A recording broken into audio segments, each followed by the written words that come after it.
Hello everyone, my name is Alexander Kazina, aka Kozibear, and I'd like to thank you for joining me this evening for another installment of the Kozibear's Cooking Holiday Special. The Kozibear's Cooking Holiday Special is a limited run 3-episode show that you can watch live on both twitch.tv/KozibearLive and youtube.com. Shit, my phone is falling off. Everything is falling apart today.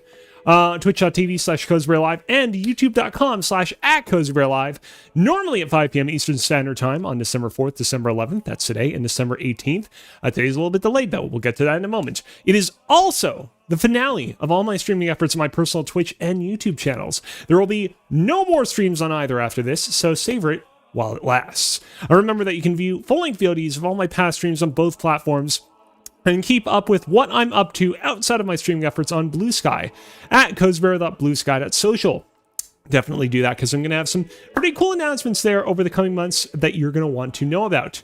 I have a great episode in store for you, so let's get this ball right and rolling. And I really mean it this time because today's stream is very, very delayed. My parents informed me at the 11th hour that they had to have some electrician come in and just bustle around a whole bunch of stuff. And so I had to clean up all that stuff and just get things on the road. Very, very, very, very delayed. Today, as you've seen from the title of today's stream, we are going to be making mac and cheese and eggnog. We're going to make the mac and cheese first. We're going to put it in the oven. And then while it's cooking in the oven, we're going to make our eggnog so that we're constantly occupied with things to do. Step number 1, we're going to preheat our oven to 350 degrees.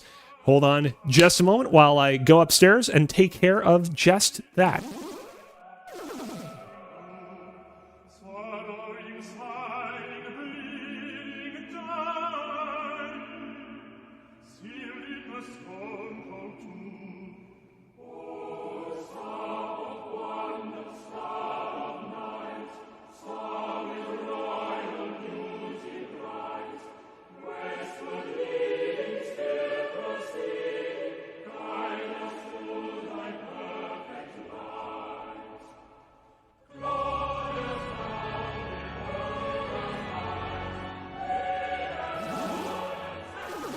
And lickety-split, I am back. I don't really have a cold going on, but I might have like a very, very, very minor cough. The Ronarchy says, wow, what an episode to watch. The last one. Good to see you, Kozibear. Thanks, Ronarchy. This is not the last episode. The last episode of the Kozibear's Cooking Holiday Special and my streaming efforts as a whole will be on December 18th. So next Wednesday. This is the penultimate episode. But once again, good to see you. All right, we have preheated our oven to 350 degrees. So next up, step number 2, we're going to lightly grease a large baking dish with butter and set it aside. So let's go ahead, let's bring in our half and half camera. We'll just move some dishes out of the way here temporarily. This is going to be the baking dish that we're going to use for our mac and cheese. And we have our butter right over here. So we're going to open this bad boy up and use it to grease this pot real good.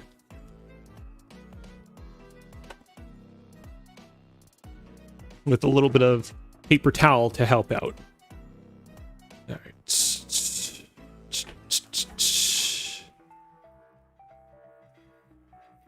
There we go.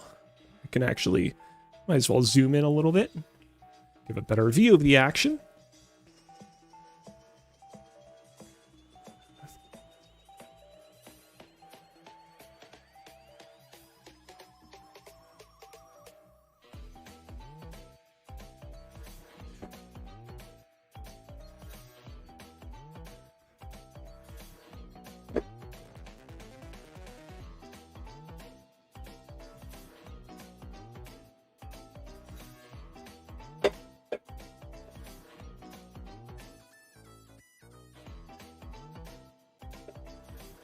All right, and there we go. The dish is all nice and buttered up. So we're going to go ahead and we're going to put it over here to the side.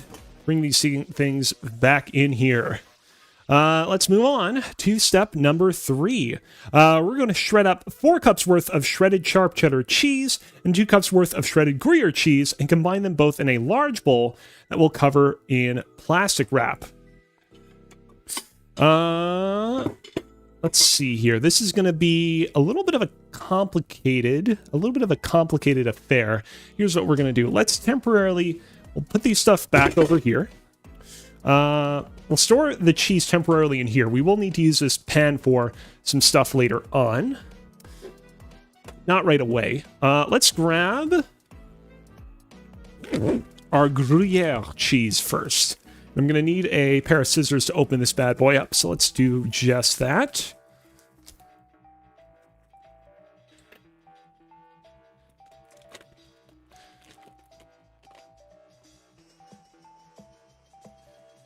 I'm now realizing that it would be good to have like a knife to cut off the waxy edges of the cheese.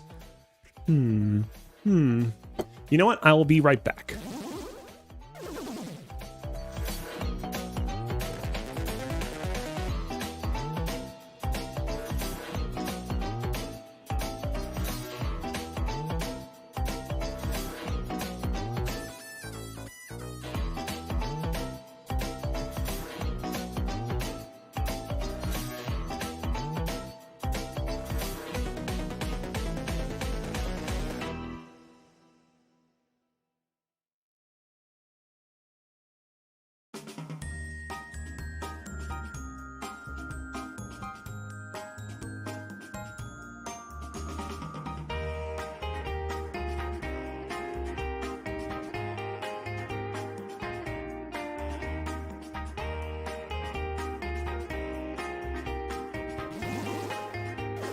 I am back, and I got a new bowl that's a little bit wet, so I'm just going to dry it very quickly.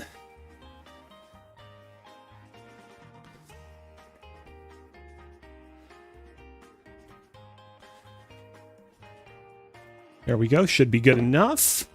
I also got a knife, and so we're going to cut off the waxy edges of the cheese.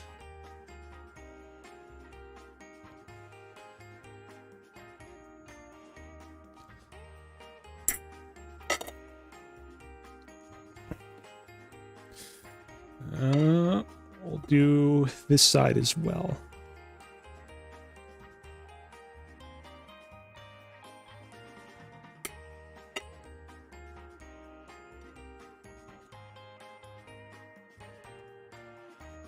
Right.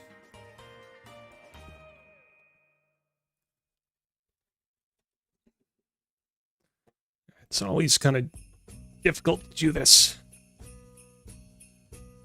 Causes the table to shake a lot too.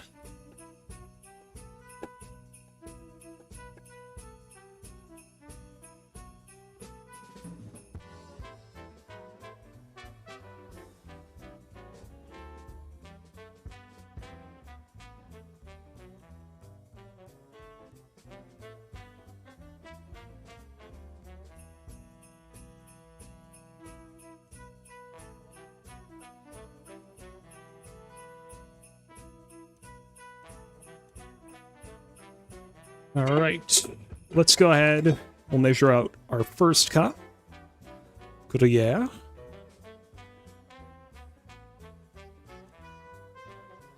There we go. That's cup number 1. It's probably going to need a little bit more for cup number 2.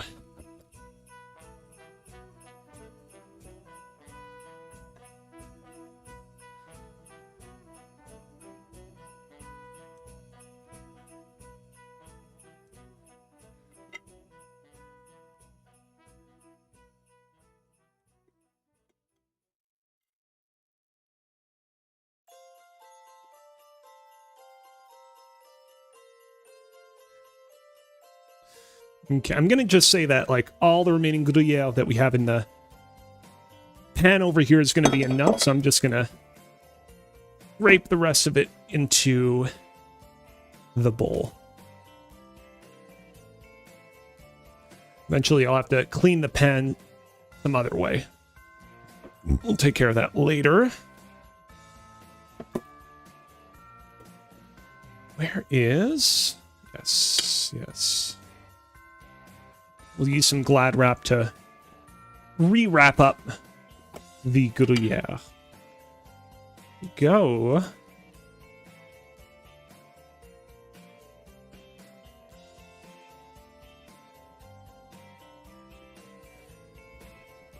Now for the cheddar, I actually have two different kinds of cheddar. I have a Petit Quebec white old cheddar, and I also have this orange cheddar. I'm going to start with the orange cheddar first, because I always have liked the orangey color more.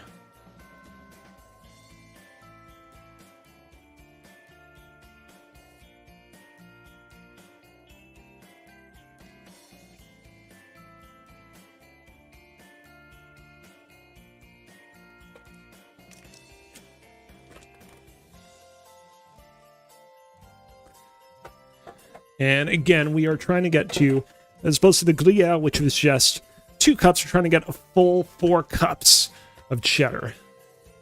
So we'll use up as much of this as we can, and then we'll shift to the white cheese.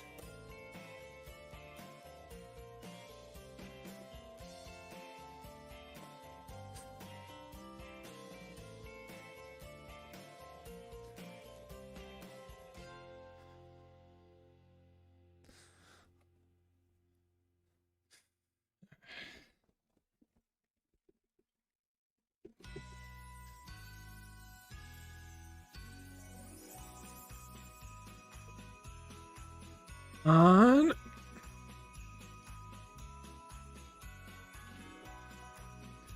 Come on, come on, come on, come on.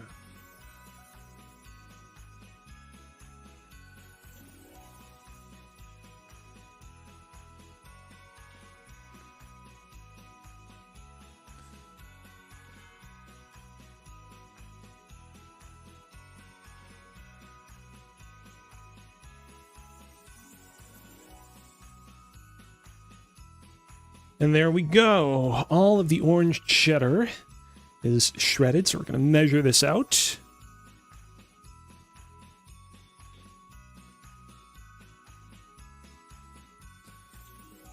Okay.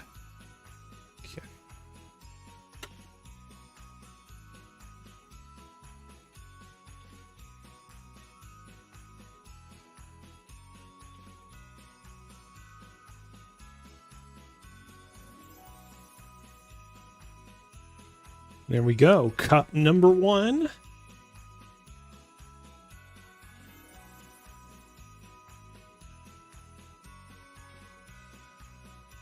It's cup number 2. Come on.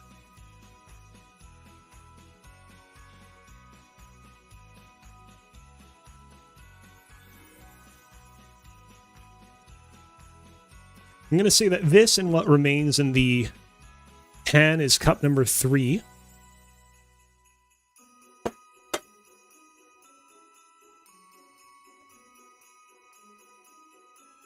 So I'm gonna put this in here. Now we just need 1 more cup from the remaining block of cheese. Here we go.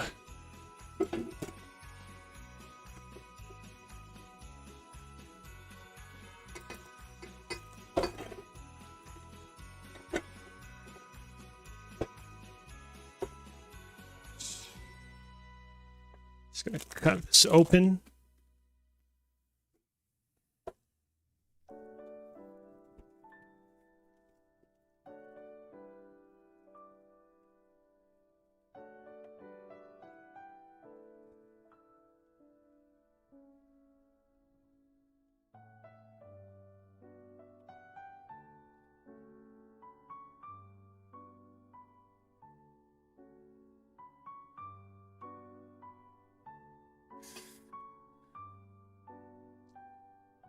I'm going to say that the amount of cheese that we currently have in our pan is about a cup, so I'm not going to measure it out. I think we're good. I just need to finish grating it up. All right.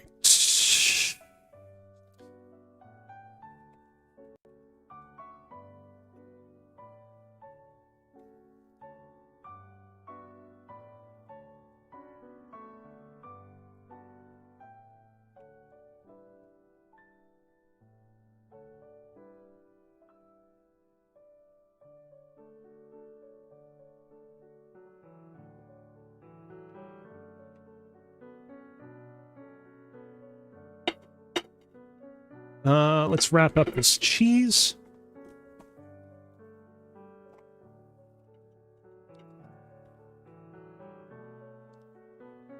Stuff it in here.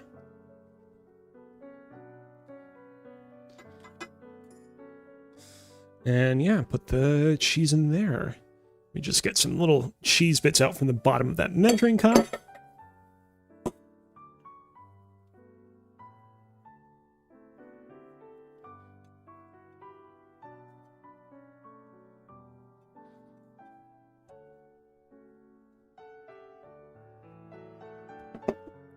And there we go. Oh yeah, and we should probably cover up this thing as well.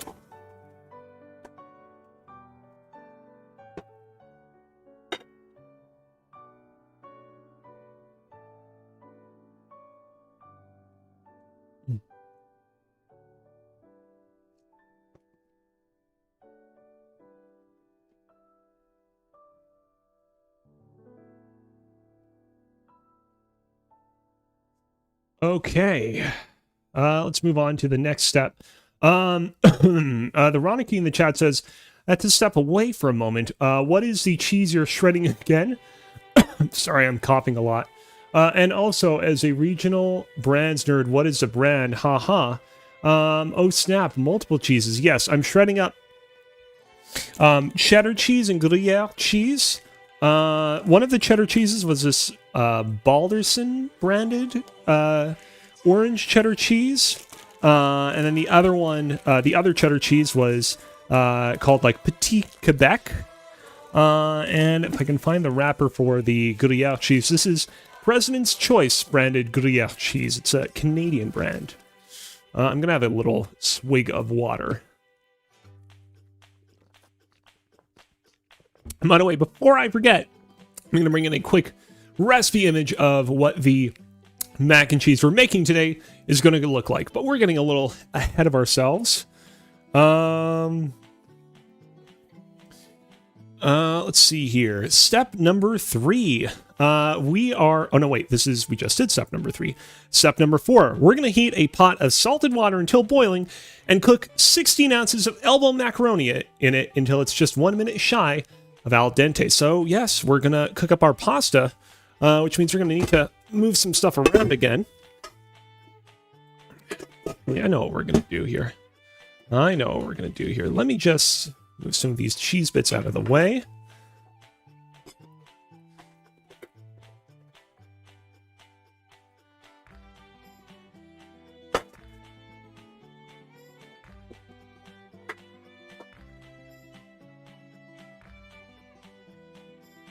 And there we go. We made some room for our big ol' portable burner. All right. And I will also move our portable hood range in here. Okay, and I'll plug in the portable hood range as well. And there we go. Let's go ahead. We will bring in our sink camera so that we can fill up our pot with a whole lot of water. I'm also going to put our colander just over here to the side because we're going to need it later on when we gotta strain our pasta.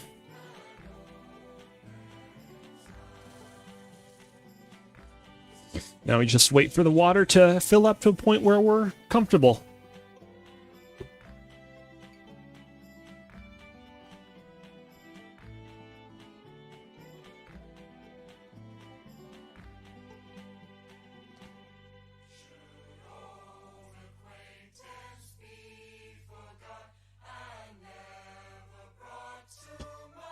Okay, I think that's good enough.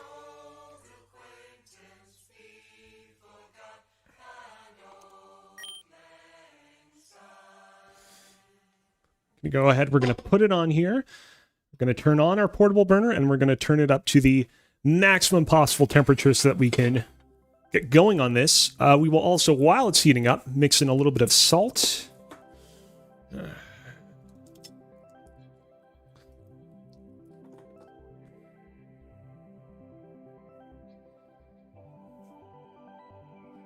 It's a tablespoon, and I like to do at least 2 tablespoons, although we don't have a lot of salt left.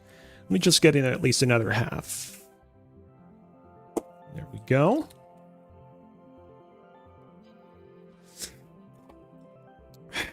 Okay. Let's see here. I want to just have a nice small plate over here. Here we go. Just going to set that up so that we can have something that we can rest our spoon on when we're not using it to stir up what's in the pot. Speaking of which, we're just going to stir it up now so that we can properly dissolve the salt into our rapidly heating up water.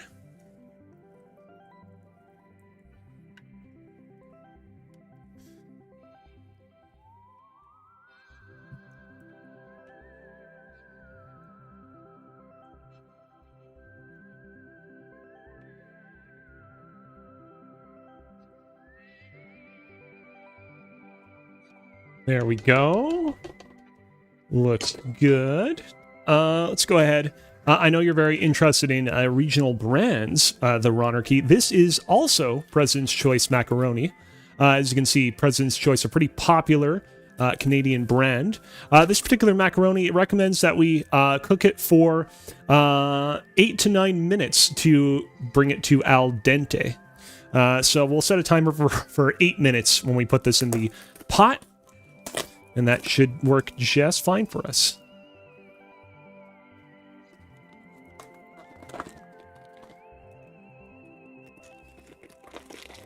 We'll also open up the bag just so that we're ready to go when we get to that step.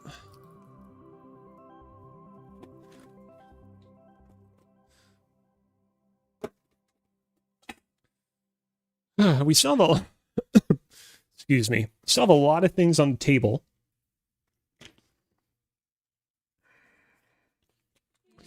But very few things we can put away yet. I'll just cover up the butter like that. And again, we're just now waiting for the pasta water to get to a point where it's, you know,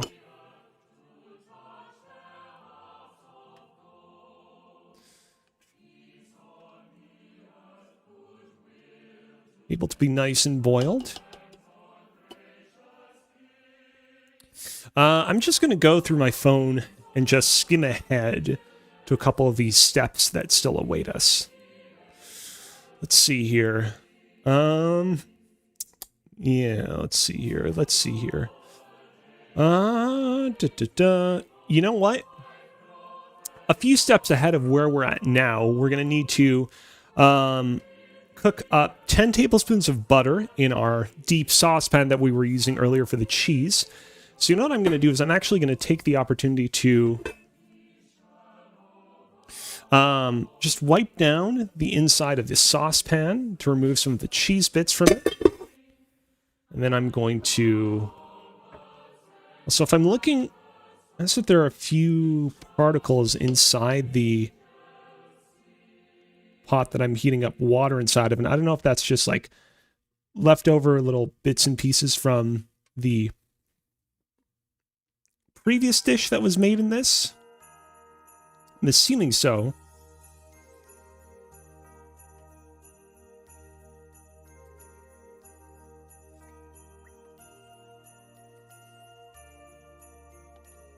Should be fine. All right.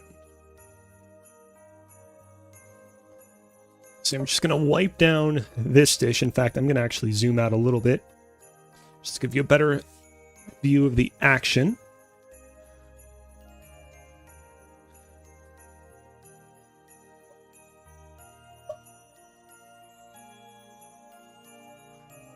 And then next up, I am going to measure out the 10 tablespoons of butter I'm supposed to put in this thing and just plop them in the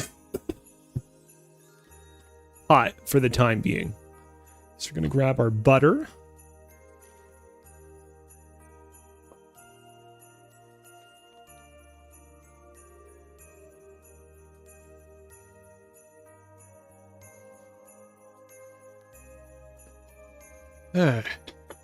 Just push this ahead. There's so much shit on the table. There's so many different ingredients that we need for the so many different things we're going to be doing on today's stream. All right, here we go. Tablespoon number 1.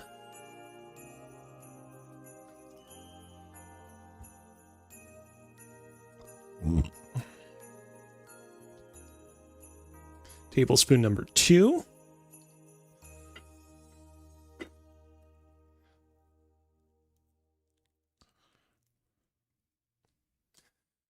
Tablespoon number 3.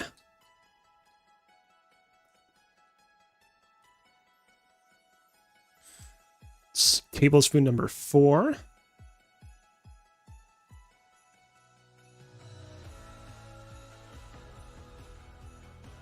Tablespoon number 5.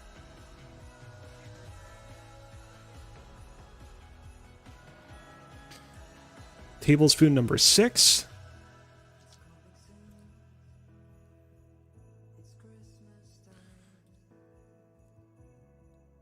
Tablespoon number 7. Normally I wouldn't go out of step like this, but we don't have anything to do while the water waits to boil. And also, again, we're starting a little bit later, and so I'm speeding up some things. In the chat, Rita says, hi, through. I'm assuming that you meant to say hi there or something to that extent. The Rokey says, shouldn't it be Prime Minister's choice in Canada? I suppose so. I never really thought about that, but I think that's a fair point. I am curious what the reasoning was behind calling it President's Choice. All right, and here we go. And that is 10 tablespoons of butter, all in the pan. All taken care of. My hand is a little bit buttery, so let me bring in the sync camera so we can take care of that.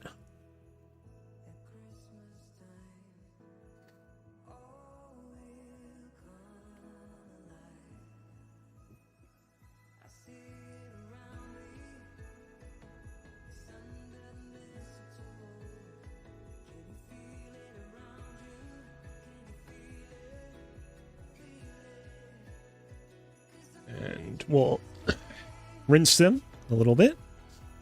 How are you? That's what you meant. I'm doing totally okay, but it's a little bit of a weird situation because normally these streams are supposed to start at 5 p.m., but my parents decided, you know what, let's bring a whole construction crew into our house, and we won't even tell you until just the night before that we're going to do that. And so I had to deal with that.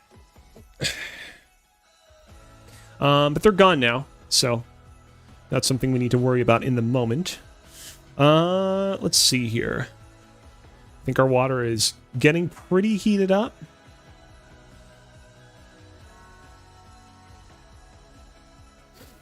Yeah, it's getting there. It's getting there. Let's see. Let's check our phone. I want to check our phone to see if there are any other things we can do while we wait. Any other things that we can do to pass the time?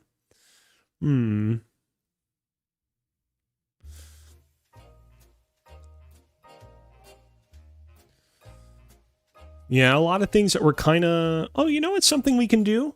Much later on in the stream, we're going to make our eggnog. Hence the name of the stream being that we're going to be making mac and cheese and eggnog. And for the eggnog, we actually need to have 6 large egg yolks. Not the eggs, but the egg yolks. And so that's something I can actually do while we take care of this. Rita says, apparently it's almost 5 a.m. where Rita is right now. Huh. That is quite a few hours ahead. Let me grab some eggs. And we'll begin cracking open our egg yolks while we wait. In Kuwait. Ooh, I have never been to Kuwait. Maybe I'll go one day. Maybe. I'm realizing right now. Yeah, what I'm going to do is the egg whites will go in this bowl right here, and then the egg yolks I'll put in this cup.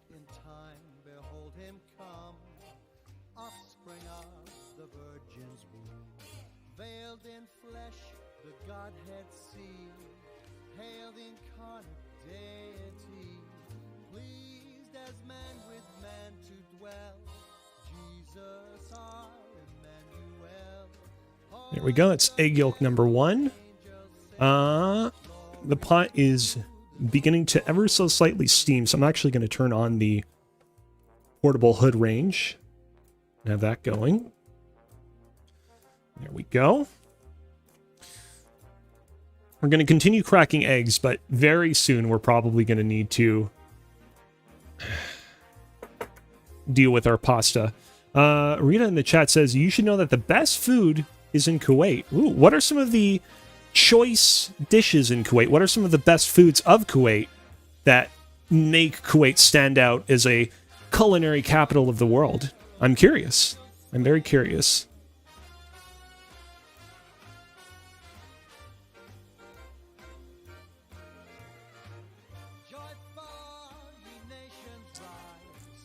And there we go, egg number 2. I'm always very nervous whenever I have to separate the egg yolks from the whites.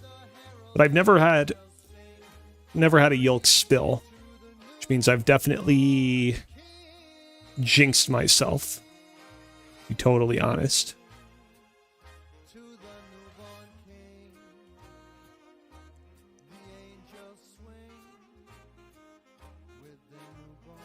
There we go, yolk number 3. The Rokey says, I don't want to speak for Cozy, but I'm here for all of it. And Rita says, traditional food or in general? I mean, whatever, like, to you personally, like, in terms of the dishes that you really enjoy, what are your, like, go-to Kuwait dishes? Traditional or otherwise? I'm all for any of it.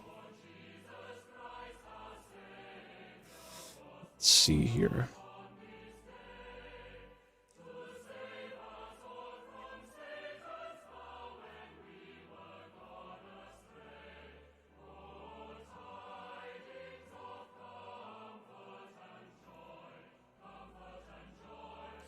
There we go. 4 egg yolks.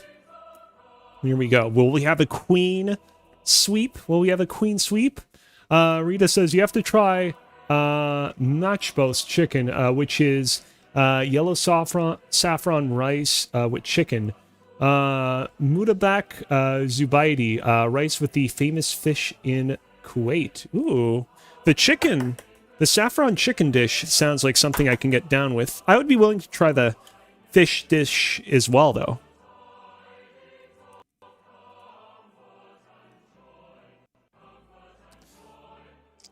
Both sound delicious, though.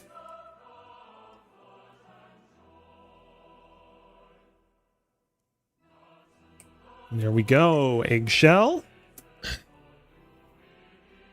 Man, it always takes longer for the water to boil than you think it will. Rita says, I'll send you the recipes. By all means, send them away, because I will definitely... I don't know if I'll necessarily make them on any of my streams, because I only have a few more of these streams left. But I'll definitely look into making them on my own time. You can definitely, in the future, even though I won't be doing these streams anymore, you can definitely look forward to me seeing me post images of the dishes I'm going to make on Blue Sky and Instagram. So you can check me out there. I have links to them below the stream on Twitch. And also you can find links on YouTube as well. Let me just go and wash my hands real quick now that I've dealt with all the sticky egg yolks. I know the water is about to boil very soon, but let me just take care of this.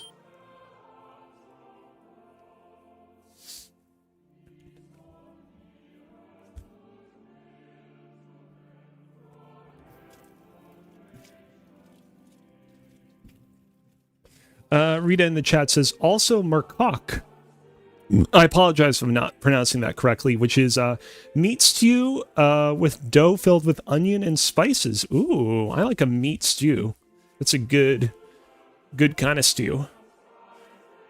Are there any...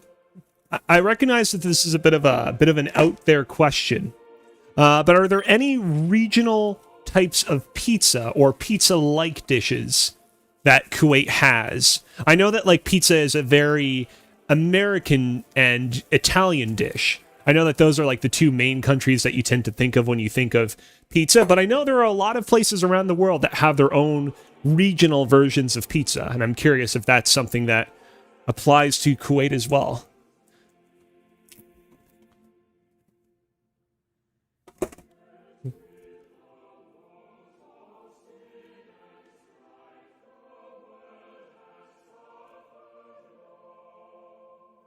Let's see here. I can put the egg whites in the trolley underneath the table. Fatire, well known in all the Arabic countries. Ooh, interesting. Let me get a little bit of water. I feel like I might have actually tried Fatire at some point in the past.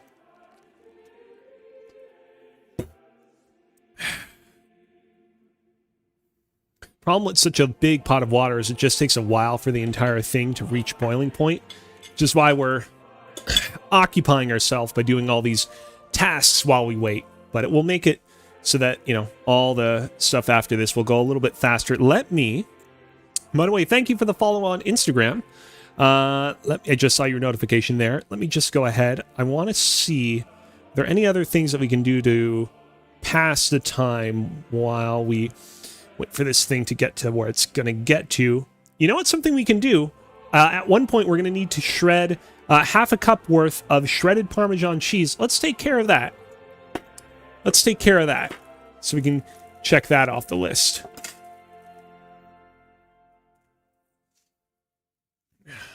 Rita says, search for Matchbox chicken pictures. I will definitely make a point of doing that for sure. We got the shredded Parmesan, but where is... Here we go. I'm just going to directly shred it onto this plate, and then we'll transfer the shredded Parmesan to another cup. Maybe I'll just put it in the measuring cup I was using earlier, or maybe there's another... Maybe you can find another container somewhere on this table.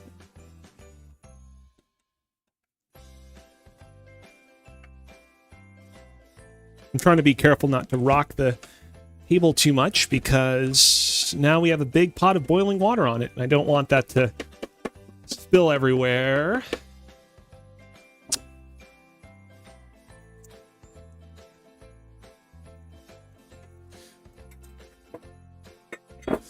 You know what? I can probably actually put the Parmesan in this bowl over here, so I'll probably do that. Let's see, is this not... I don't think this is actually enough, which is surprising.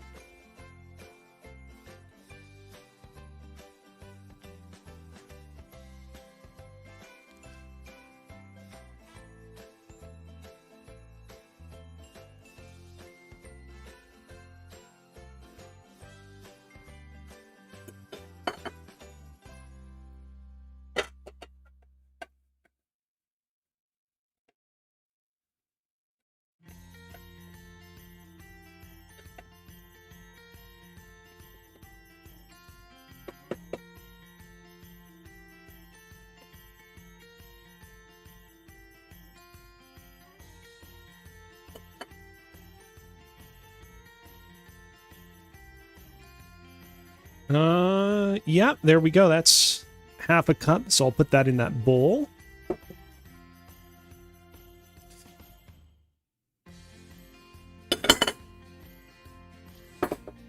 And I'll also put the rest of the shredded cheese that was on this plate in the bowl as well. We can also cover it with a little bit of plastic wrap too.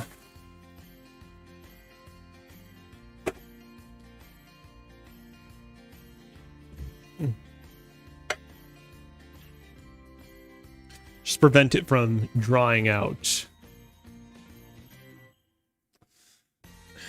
And I'll just put it over there. There we go. There we go. Let me move the portable hood range a little closer. I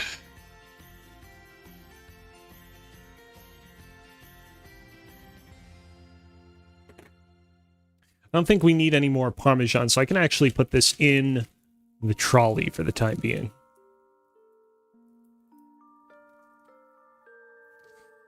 Let's see here.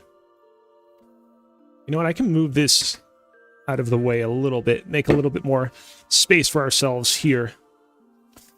I don't think we're going to need to use... Yeah, we're not going to need to use the scissors for the next little while, so I'll put that away too.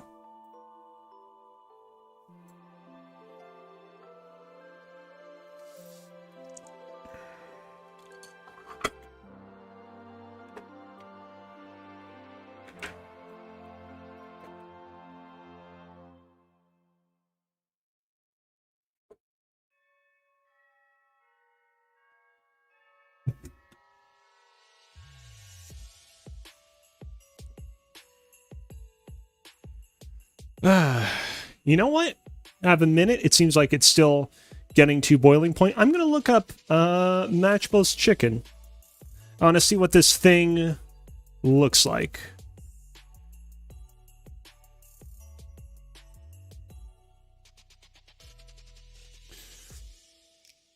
Oh, I like what I appreciate about the Matchbo's chicken is that it has a really beautiful orange gold coloration to it. It looks really appetizing, even without having tasted it. And I'm looking at this image right now. It's a thing of Matchbo's chicken on a bed of rice, and it seems like there's nuts and raisins mixed in, which actually looks really good. Also, it seems like for whatever reason on my OBS thing, yeah, for whatever reason, the Restream chat wasn't properly scrolling. Rita says, the rice, it's cooked in the chicken broth. That sounds very tasty. Man, well, I don't know what it is. When I first started using the portable burner at the very beginning of me using it on Kozibear's Cooking, it was like really, really powerful, but it seems like its power has decreased over time, which is weird. All right. We're nearly there. Nearly there.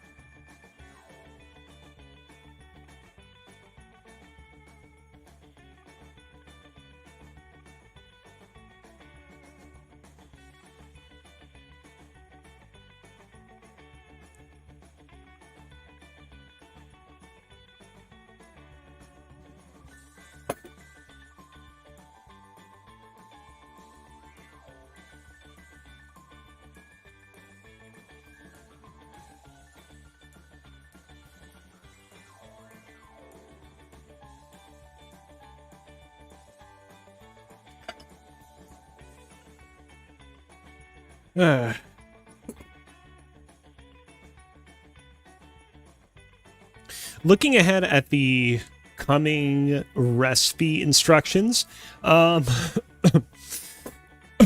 I need a cough drop. You know what? I'm gonna wait for the pasta to finally get to boiling point, which hopefully will finally happen, and then I'm gonna grab a lozenge for myself.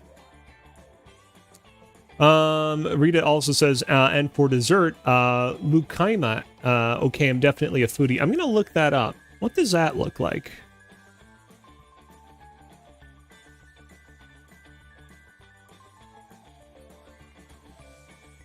Oh, I know. I've definitely had a very similar dish here in Montreal. There's this one place that sells these sort of like puff pastries. Originated in Turkey and Greece. Oh, these look like they would be a delightful time. It's amazing how every single country has over the decades developed their own version of like a donut.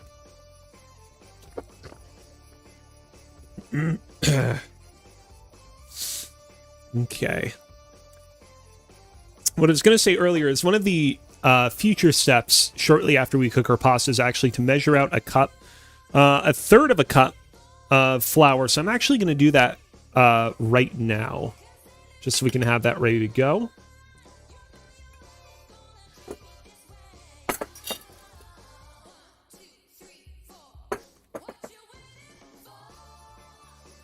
Put a little more in here.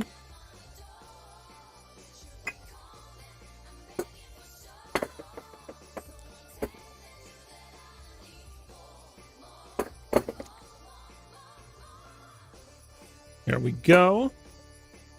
Just a little more.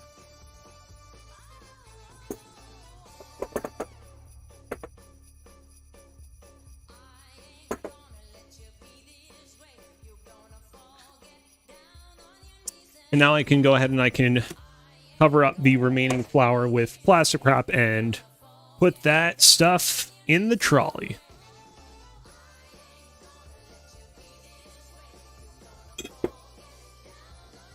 All right, I think our pot has finally gotten to enough of a boil where I don't feel like we need to languish anymore.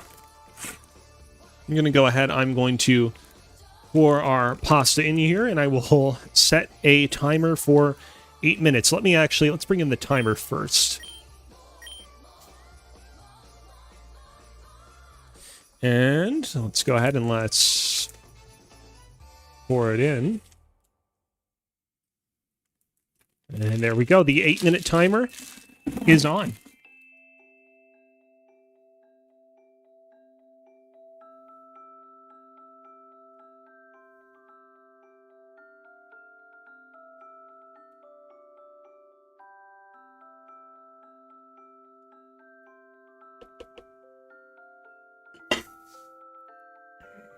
There we go. It will return to a boil momentarily. All right, I'm going to go upstairs. I'm going to grab myself a lozenge in just...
Your boy is back, and I have returned with quite a few different lozenges. I have Ricola Berry Medley lozenges. I have Hall's cherry flavored lozenges, black cherry flavored.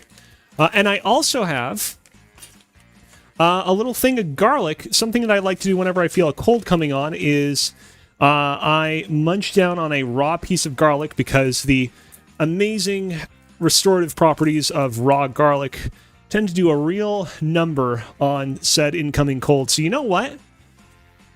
It's better to go salty than sweet. So I'm going to go ahead. I know garlic is not salty, but I'm going to munch down on the garlic first just to get some of those special curative powers of my body fighting up those darn germs and diseases that might be resulting in me currently having a cold coming on. And then I'm going to have either a Hall's or a Ricola. You can tell me in the chat which one you want. It seems like Ronarchy wants me to have the Ricola, so I think I will have the Ricola. But first, let's have some of ye old garlic. This stuff, I mean, it's not great to just eat this stuff raw, but I'm gonna cut it into a few smaller pieces just so it's a little bit more palatable, so I'm not just munching down on a single massive piece of garlic.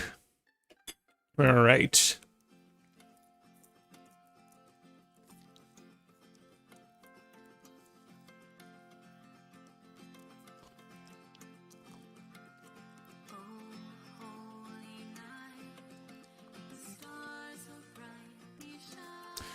It is a, let me tell you, it is a strong taste, but like it works pretty much without a charm. That's not how that phrase goes. Hold on, let me think. Let me clear my mind. How does the phrase go?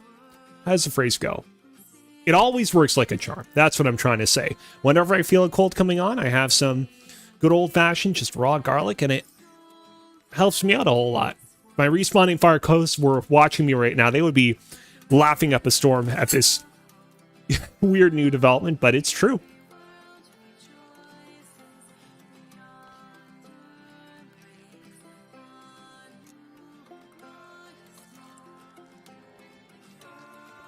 And there we go. I'm going to try to rinse out the taste of the garlic with a little bit of water.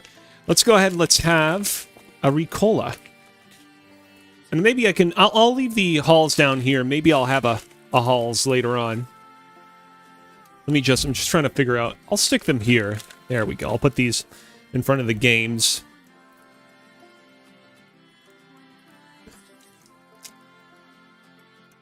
And here we go. It's a little, I think these things have been in the package for a little while. They look a little bit old.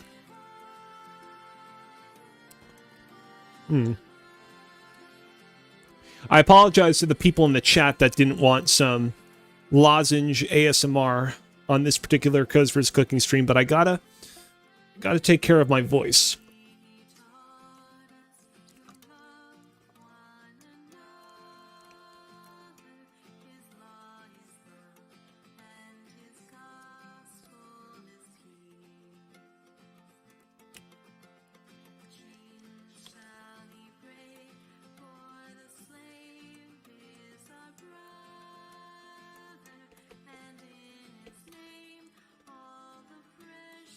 All right.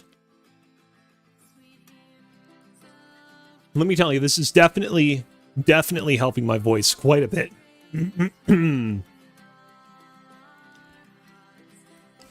I don't need this anymore, so I'm actually going to go ahead and I'm going to trash this in our recycling, which is just up the stairs over here.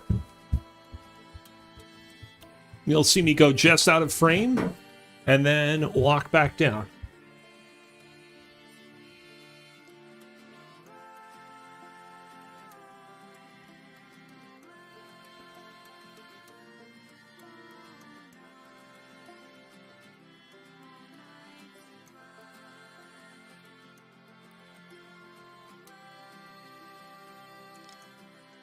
I'm just stirring up the pot a little bit just to make sure that there are no rogue pieces of macaroni that are sticking to the bottom of it, which sometimes happens.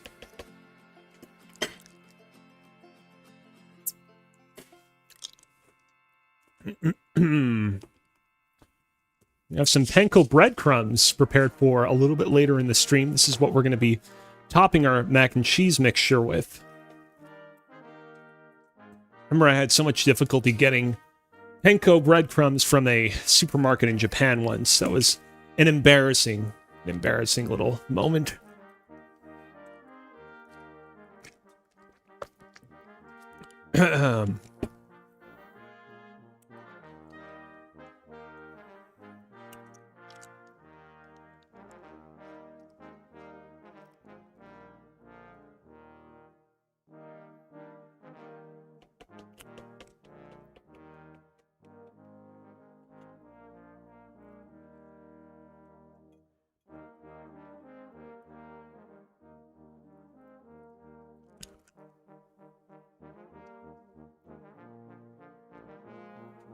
All right. Whoa, this thing is hot. I feel like we're at maybe 15 seconds left. We're very close to the end of our 8-minute timer, but the pasta still doesn't feel like it's quite fully cooked. I mean, I know it's supposed to be like a minute shy of al dente, but let me just gonna scoop up one of these bad boys. And see, do we need to leave this in here a little bit longer?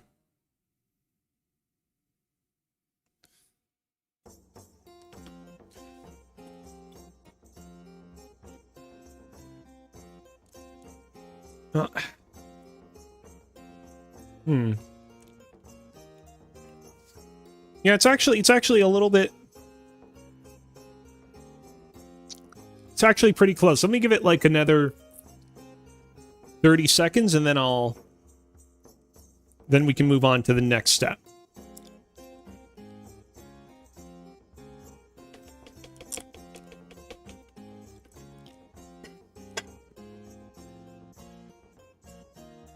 I'll bring the timer out while we wait.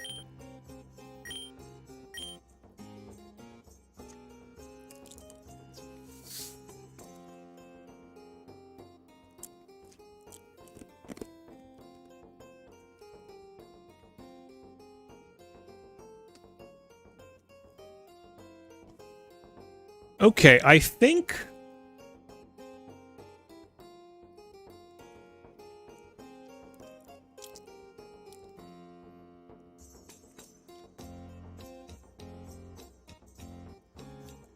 we're good. I'm gonna go ahead and I'm gonna just not completely turn off the heat. Actually, you know what? I probably should.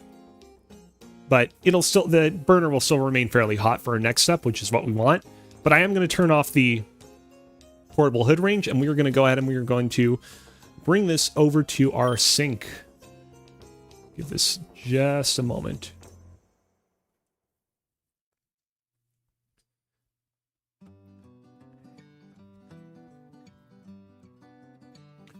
Okay. Careful.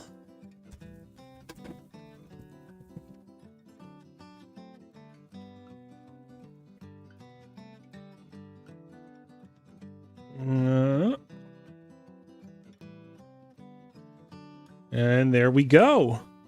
Pasta is taken care of. I'll just leave it to do its thing in the colander, and I'm just going to bring this pot back over here, and I'll grab myself a hot plate right over here, and I will put it on this chair at the back of the room just so we don't have to deal with it for the time being.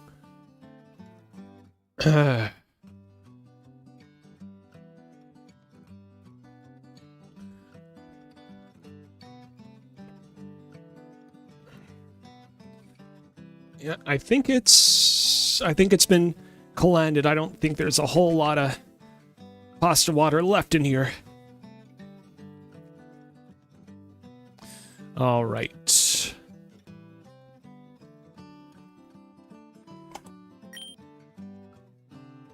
Now we're going to grab our pot, bring it back over to our table.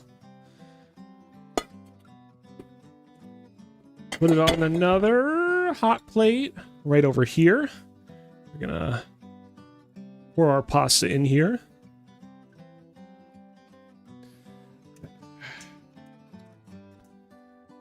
Oh, some spilled on the table. We'll have to get those back in there.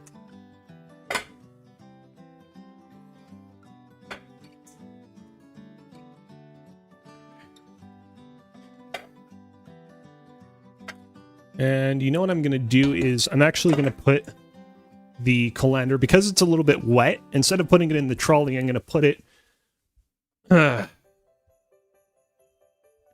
back here in the... Here we go. I'll put it here in a random corner of the laundry room. I was trying so hard to remember what the name of the room is. Okay. Let's go ahead. I'm just going to temporarily put the oven mitts away. That is taken care of. Let's move on to step number 5. Real simple. After removing our cooked pasta from heat and draining it using a colander, we are going to return it back to the pot, which we just did. And we're going to mix in a tablespoon of olive oil. So we're going to do that right now. Nice heaping tablespoon to keep the pasta all nice and refreshed while we work on some other steps.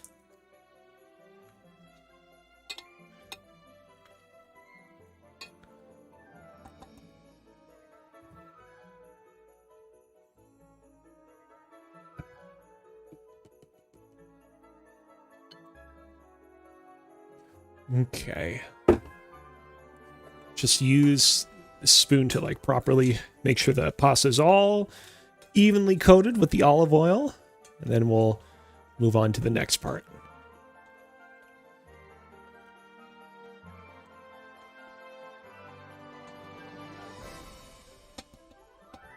Okay, it would be good if we're going to go ahead. I'm going to bring some of these things that we put over there back to the table. Now that we have a little more space. You know what? I'm going to put the cooler pack over here on the couch. And I am going to go with this. There we go.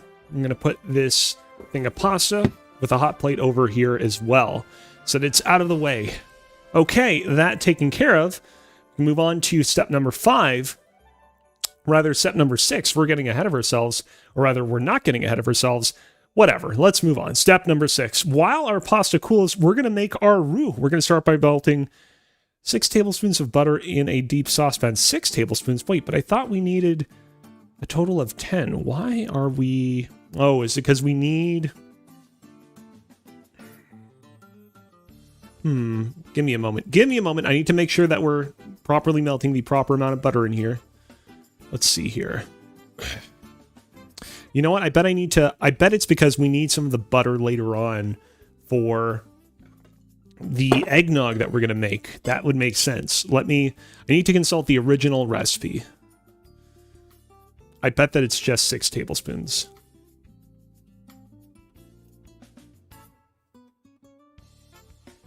Yeah, it is 6 tablespoons of butter. Glad that I checked that. It's okay though. The 4 extra tablespoons we can put to the side for the moment.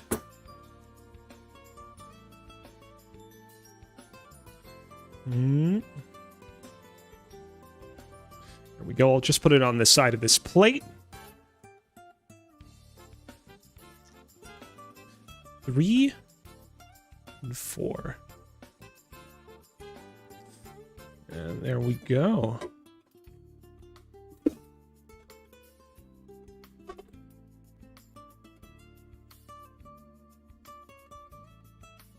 And there we go. The burner underneath it is still very hot, so the butter is already starting to melt.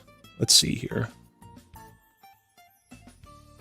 And I will turn the heat back on to, we'll start it at between 3 and 4 for now. And so step 7, we're moving quite ahead. We're going to whisk in 1/3 cup of all-purpose flour into our butter over medium heat and continue mixing for about 1 minute until bubbly and golden. And I'm actually going to go ahead. I'm going to go to step number 8, just so we can look ahead. We're going to gradually whisk in 3 cups of whole milk and 1 cup of heavy cream into our roux until nice and smooth. We'll continue whisking until we see bubbles on the surface, and then continue cooking and whisking for another 2 minutes, at which point we'll mix in a bit of salt and pepper to taste. So I just wanted to get ahead of that so that we can start preparing our heavy cream and milk for the steps that are going to come ahead. Just going to have that at the ready.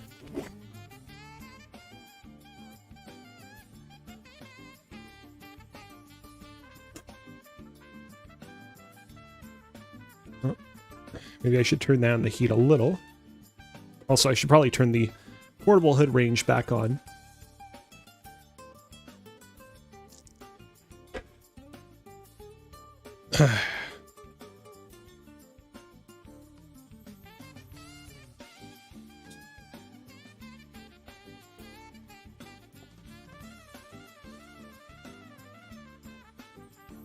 And the butter is melting fast, to say the least.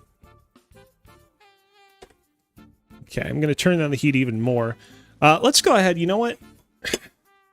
While we whisk up our flour, I will deal with the cream and milk concurrently. So let's go ahead. We do it little pieces by pieces. I'm going to whisk this stuff in while whisking constantly.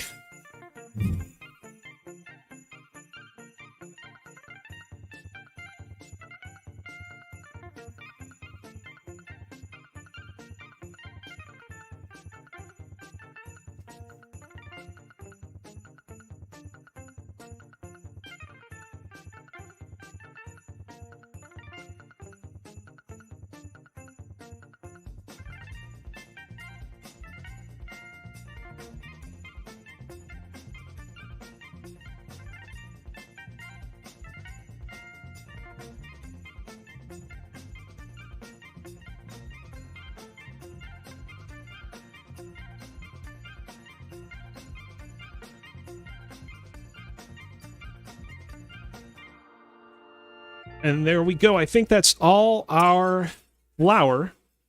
Let's put the measuring cup back here.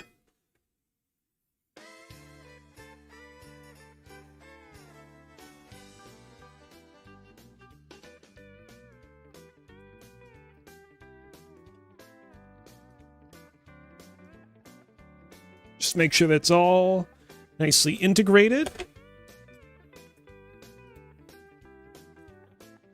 And I'm going to turn up the heat a little bit just to get it back to where the original recipe requests that we be at this point.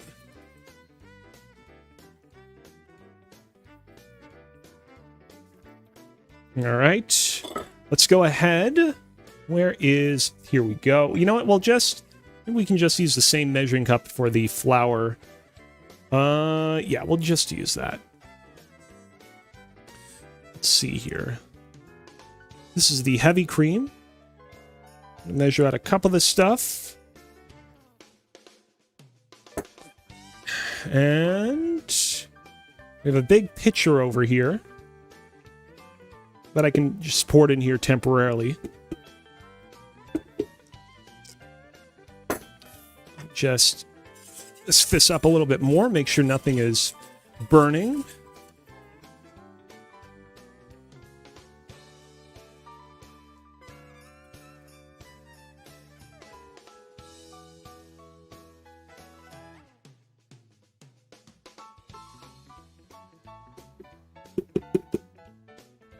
There we go. All right. I'm going to continue to whisk this up, make sure that nothing is burning, but as soon as all of our milk and cream is ready to go, we're going to start mixing it in.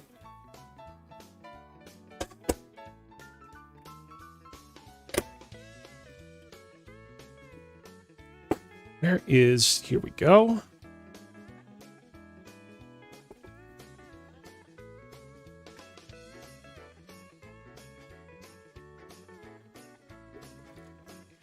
It's 1 cup of milk.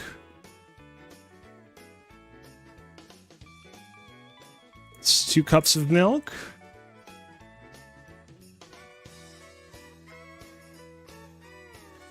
It's 3 cups of milk. And there we go.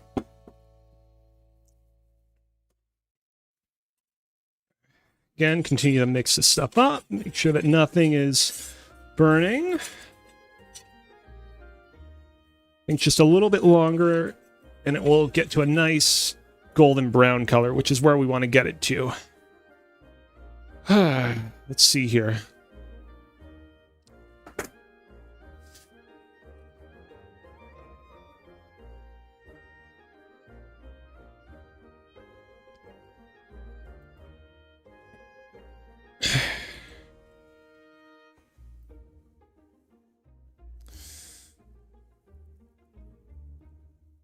All right, so we're going to move on to step 8, which is gradually whisking our milk and cream into here.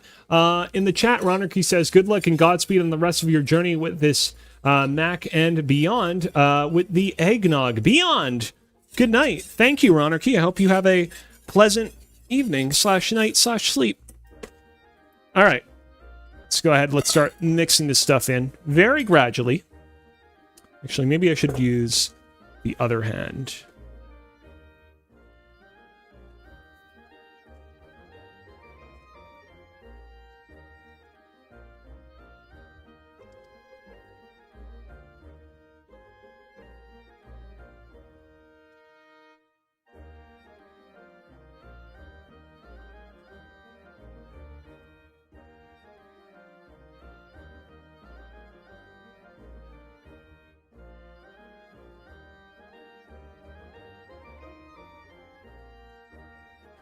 Let's see here.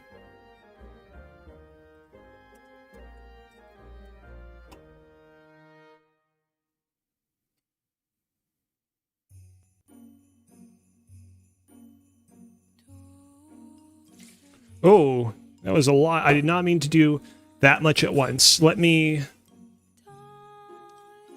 spend just a little bit of time properly integrating this. And I know that the pitcher, by the way, is in a very precarious position. I'm going to make sure not to knock it over. I assure you of that. Ooh, look at how creamy it's becoming.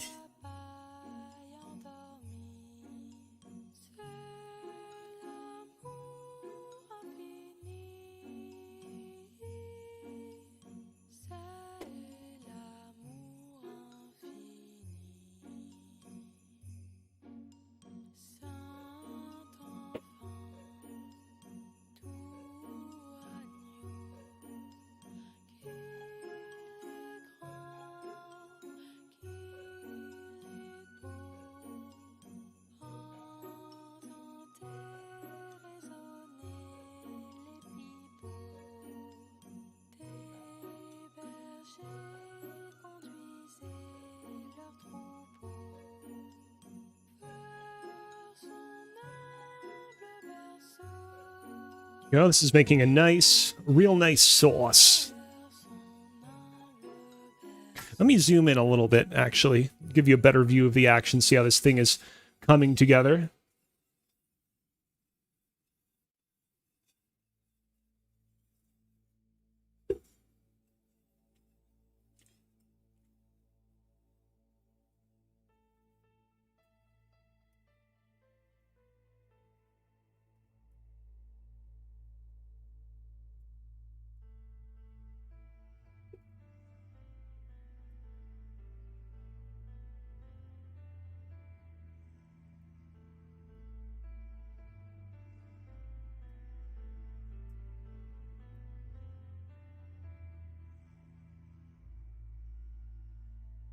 Here we go, just a little more.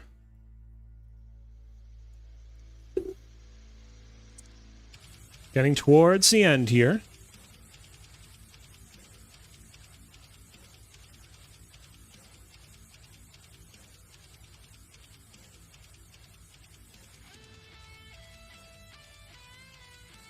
I'm going to turn up the heat a little bit more now that the milk and cream have likely lowered the internal temperature of this stuff.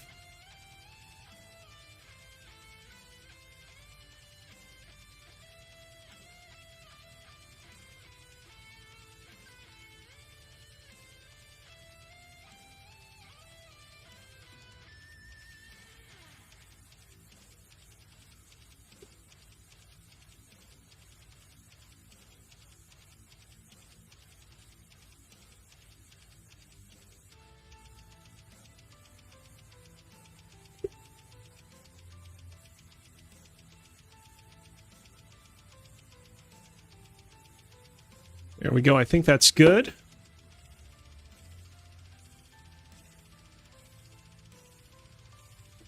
Okay. Ugh. Let's return to our phone. So we're going to continue whisking until we begin to see bubbles on the surface of this thing.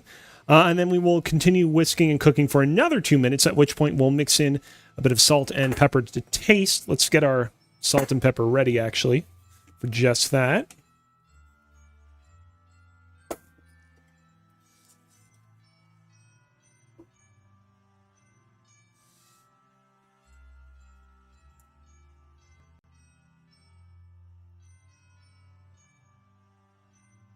I should probably put the milk and cream away, actually, back in the cooler pack, just so that we can keep them cool until we get to the next part of the stream.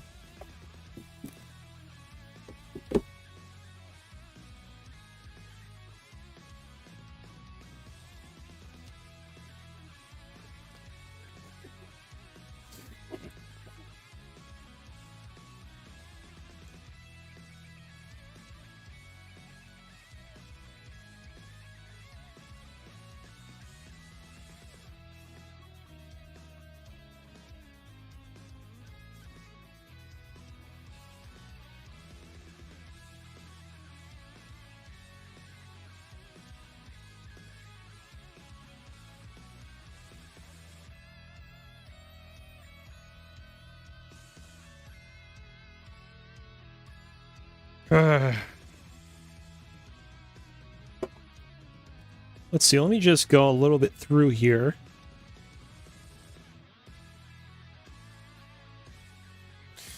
don't think we're going to need to use our cheese shredder anymore, so I'm going to go ahead and I'm going to put it into our trolley down below. Here we go. I can see it very slightly begin to bubble.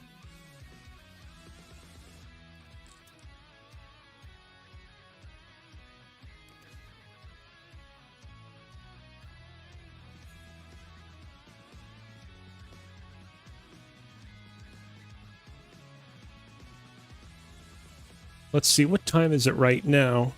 It's 9:07. At 9:09, we'll move on to the next step.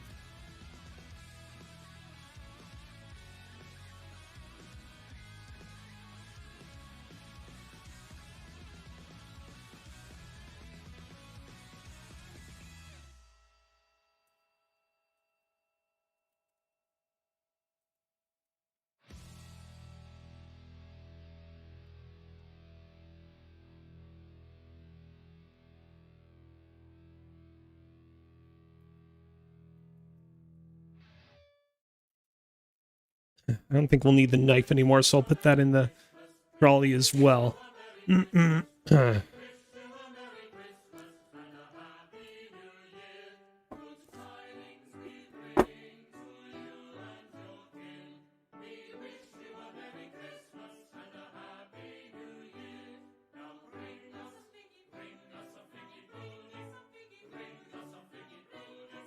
9:08, one more minute, and we'll get to 9:09.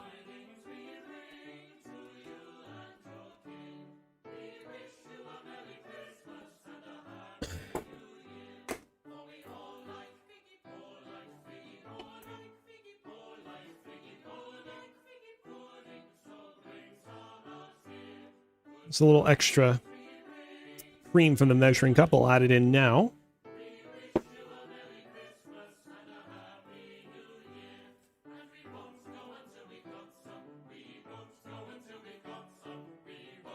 See, it's 9:09. I'll go ahead.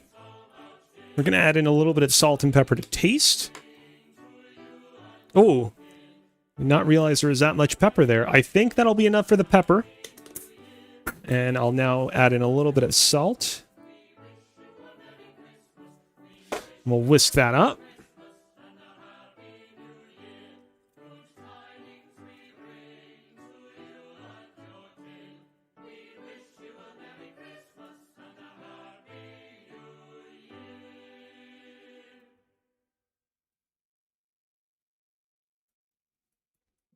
Okay, next step 9. We're going to add 2 cups of shredded cheeses to our roux and whisk until smooth, and then add another 2 cups of cheeses until creamy and thick. We'll go ahead. I'll use this measuring cup because this is already 2 cups. Let's see here. Let me just take a moment to properly mix up our cheeses, just so that we have a good mix of Gruyere cheddar and orange cheddar all up in here.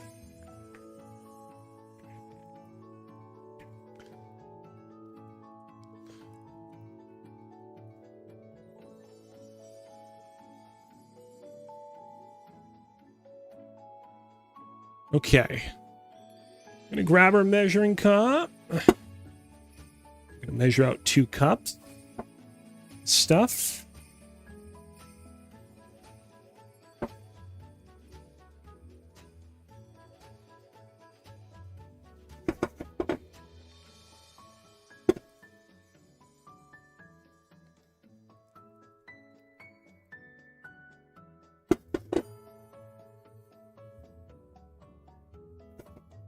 There we go.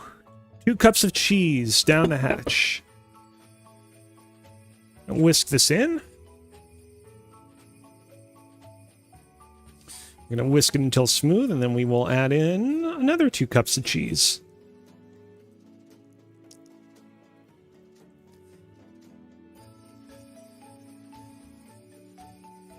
As you can see, it's going to take on a slightly orangey color as a result of us adding in the orange cheese, which is exciting.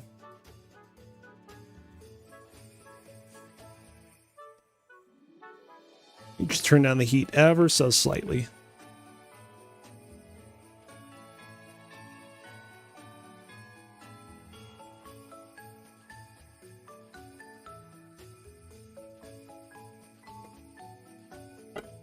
Okay, another 2 cups of cheese. Let's go.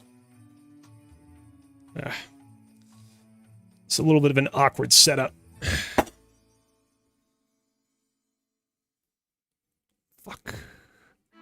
I'm spilling a lot of cheese and I didn't mean to.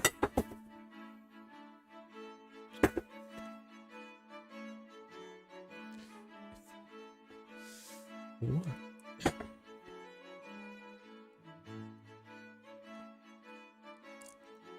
And here we go. 2 more cups of cheese. I'll make sure to scrape the bottom of the measuring cup this time around. I'll whisk this bad boy up.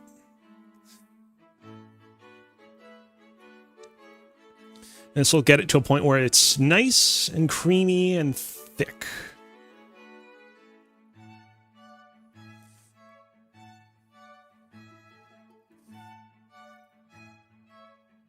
And this will also turn our mixture even more orangey than it already is, which is exciting.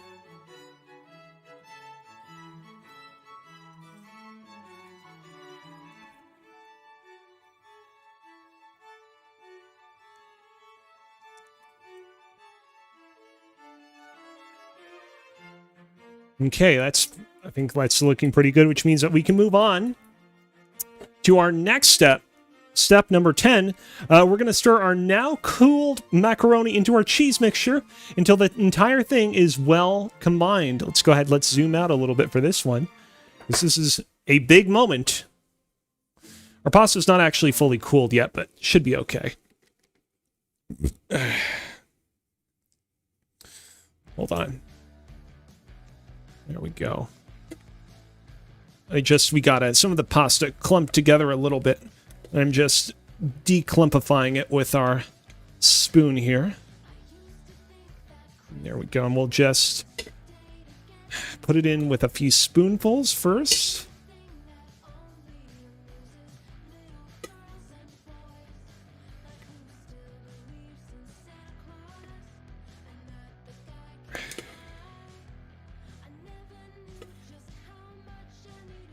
Well, spilled a few. All right, let's just pour the rest in. Some are really... There's so many taking so long. So hard to get in there.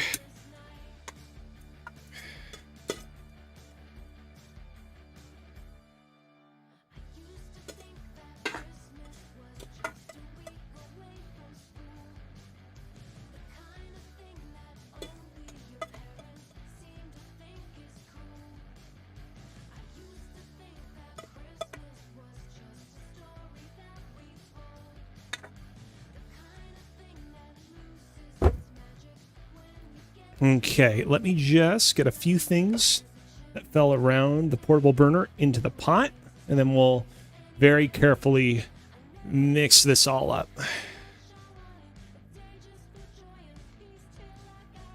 Make it all nicely integrated without accidentally spilling any of it over.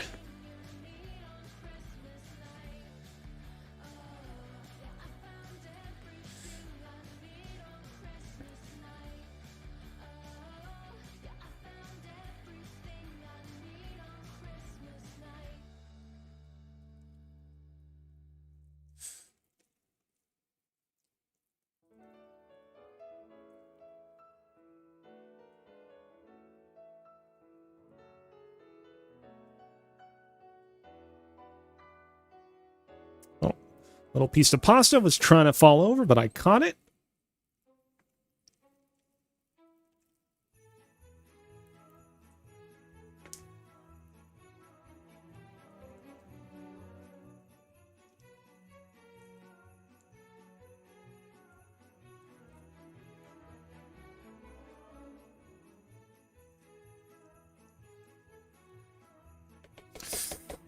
Okay. And there we go. I mean, not all the pasta is fully like filled with the cheese, but I mean, it's pretty well integrated. Amazing how quickly we got here. Step number 11. We're going to pour half of the mac and cheese into the prepared baking dish from earlier. Top with our remaining 2 cups of shredded cheese, and then pour the remaining mac and cheese on top of that. Then we're going to shred. Oh yeah, then we're getting a little ahead of ourselves. So step number 11. Let's go ahead. Let's turn off the heat. Turn off the portable burner. I'm going to put the portable hood range over there for the moment. Let's see here. I'm going to put on the oven mitt so I can move the portable burner over. Make a little space for ourselves. Now I'm going to grab the casserole dish from earlier. Here we go. I was like, I should have another burner, another hot plate somewhere down here, and I do. I'm going to put that there. And yeah, let's go ahead. I'm going to pour half of the mac and cheese into the casserole dish.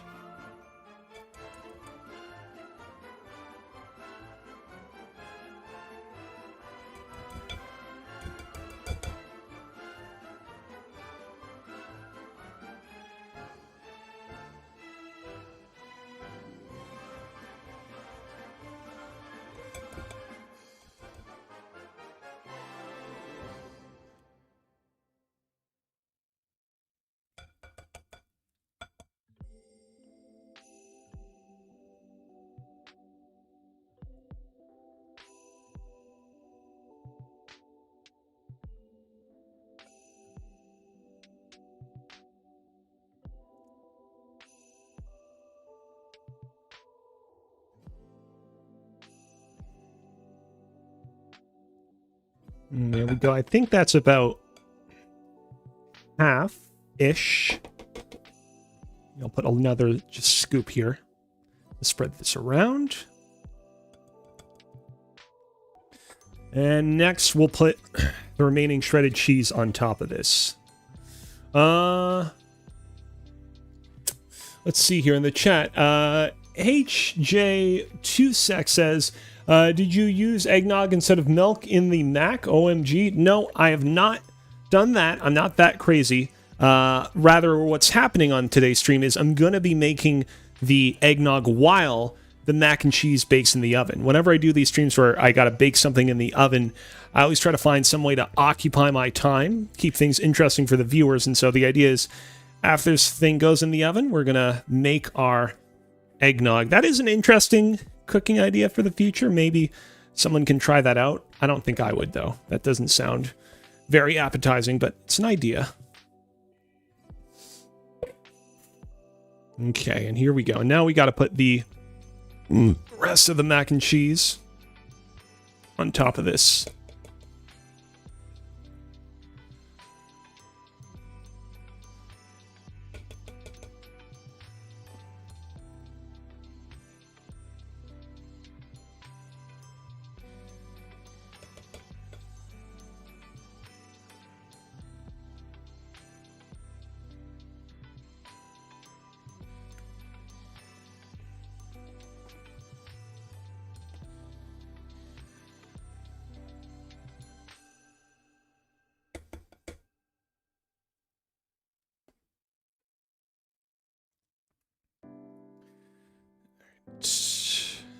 There we go. I was a little concerned that it wasn't all going to be able to fit in the casserole dish, but it's looking like it will just barely fit, which is good.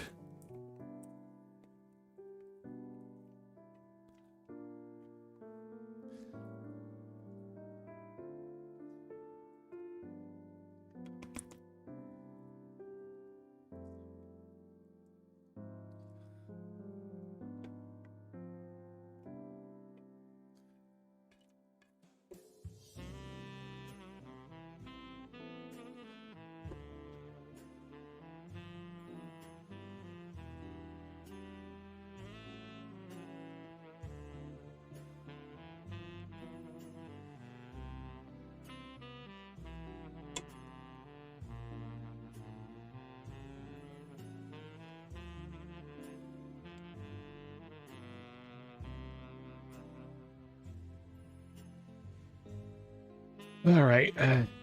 There we go. And we'll just use the whisk to get some of the extra cream and mac and cheese off of this. There we go.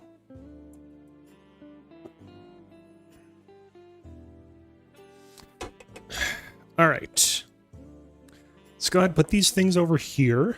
I'm going to move this pot around. I'm going to put the remaining stuff from here over on this hot plate here to rest for the time being.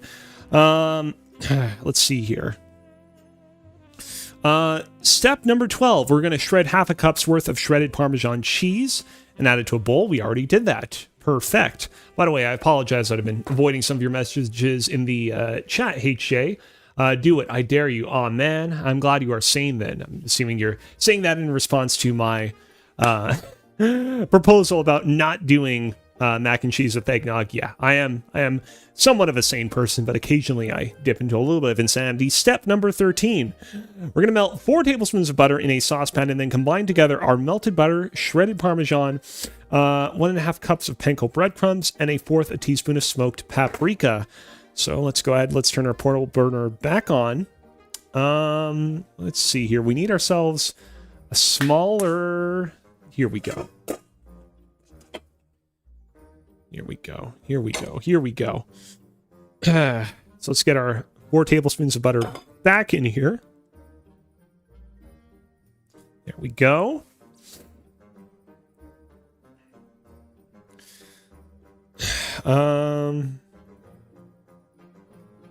We have our Parmesan cheese ready. We'll take the plastic wrap off of that. And then next up, what do we need next? Let's see here. We need 1.5 cups of panko breadcrumbs. Interesting. Interesting. Let me just make some room in this measuring cup. I'm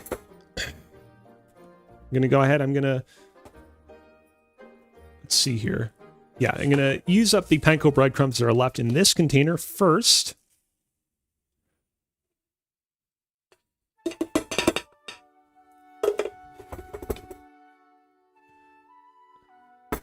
Yeah, it's just a little bit under 1.5 cups. So I'll add a little bit extra from this one.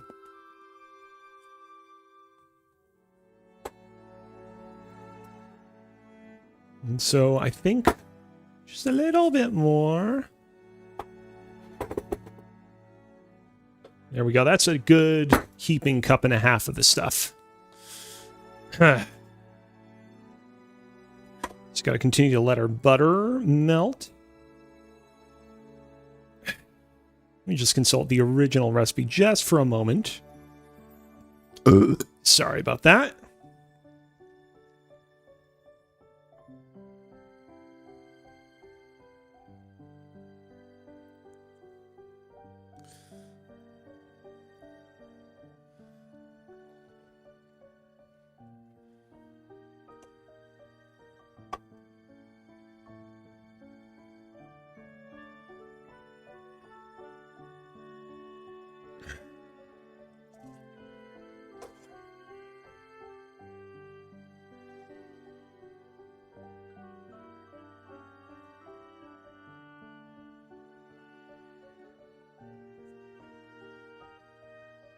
Okay, I'm going to turn off the heat now that the butter seems like it's sufficiently melted.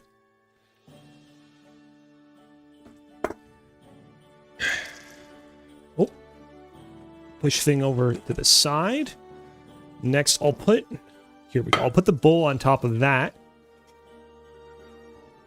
Now I'm going to, let's see, put our panko breadcrumbs in there.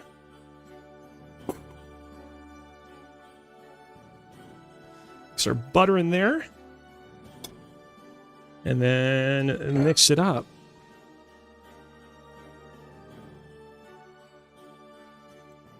Making sure not to spill too much as we go. But this is what the plate is for.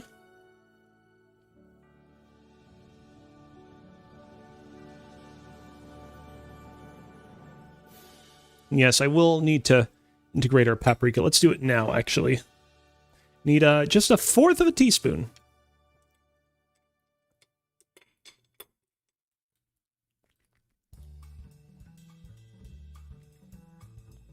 I'm going to do it over the garbage can in case I spill any. There we go.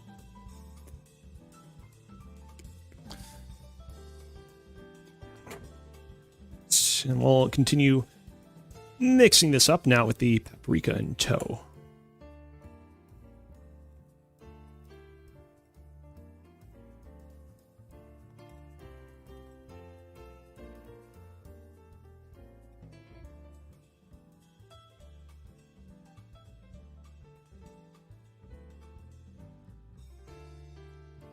Some clumpy bits where too much butter is accumulated. I almost wonder if I might want to just mix some of this stuff up with my hands.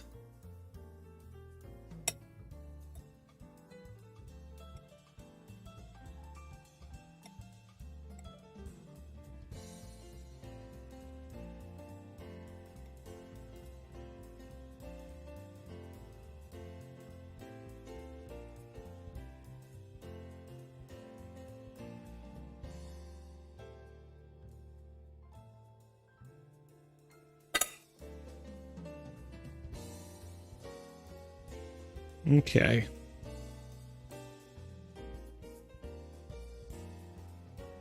That is taken care of. I'm going to need to sweep a lot underneath here. And next up, step number 14, we're going to sprinkle our panko breadcrumb mixture over the top of our mac and cheese and then bake our mac and cheese in the oven for 30 minutes. Let's bring our mac and cheese a little bit closer in here. Now we're going to sprinkle the stuff over it.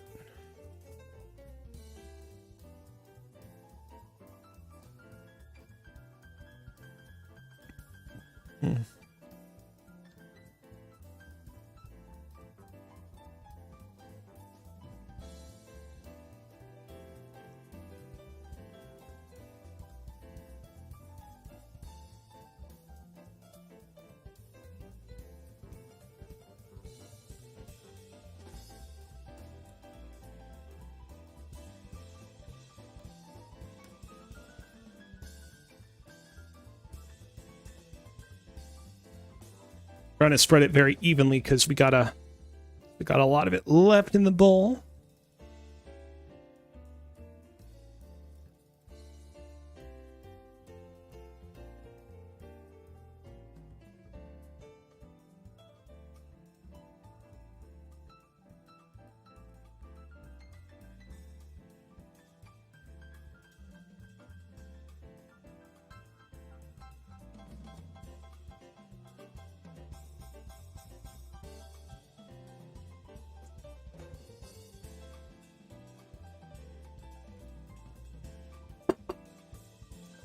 And there we go. So I'm going to go ahead. I'm going to be right back and put this stuff in the oven.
Woo!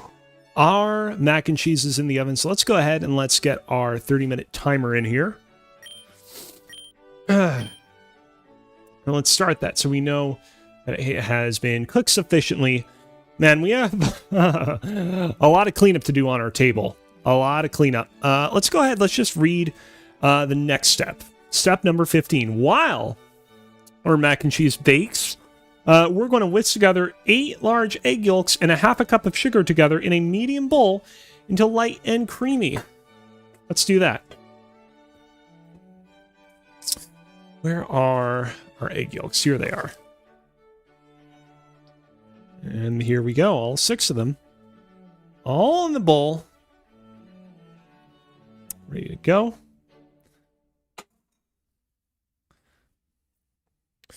And as for the sugar, we have a lot of measuring cups here that have been soiled.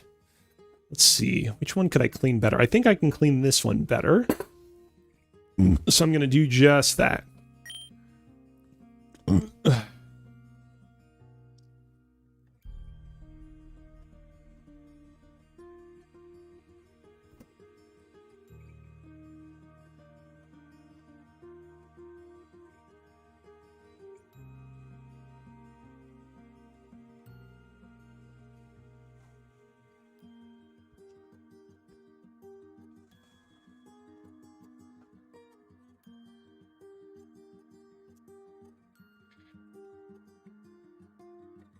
We need to really properly clean out the bottom of this thing, and I can still see some detritus at the bottom. That's going to cause us some grief.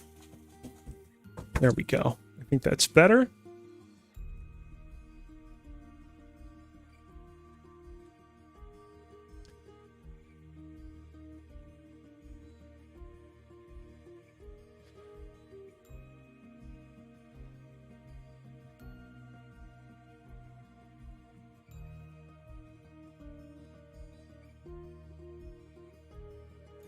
And let's go ahead. Let's bring our sync camera out of here.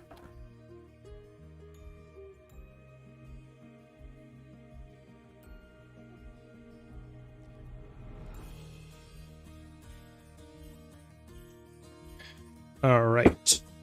Sugar. Here we go. I put the sugar in this cup. How much do we need? Half a cup.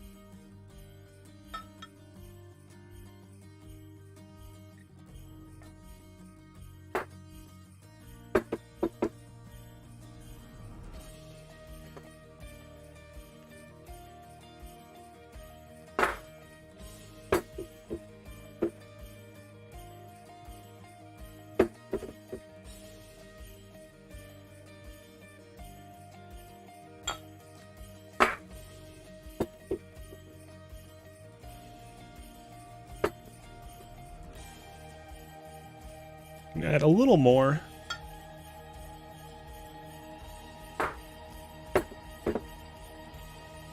There we go, half a cup in there. Oh, that's a little, that's stuck. There we go. It says that we want to whisk this together, and our whisk is looking pretty gnarly at the moment. So let's go ahead and let's clean this up.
Yeah, and I should probably dry it a little bit here as well.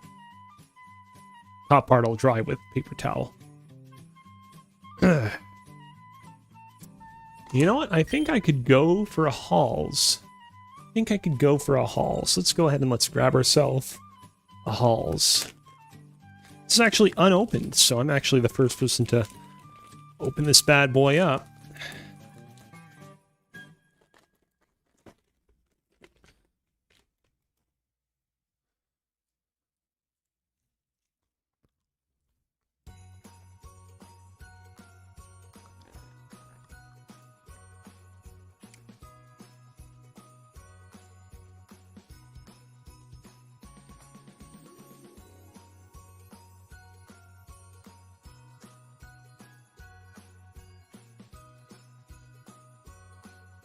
Just need to make sure there's no remaining cheese residue on this thing because I don't want it to mix into the sugar and eggs. That would be very bad.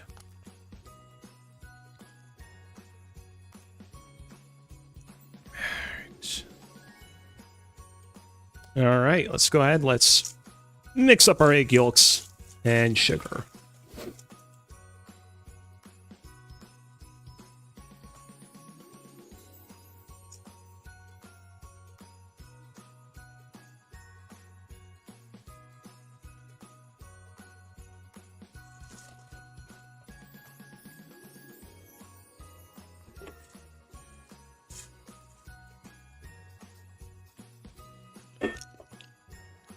All right, I'm gonna put the olive oil to our trolley because we don't need that anymore. Same thing with the salt and pepper.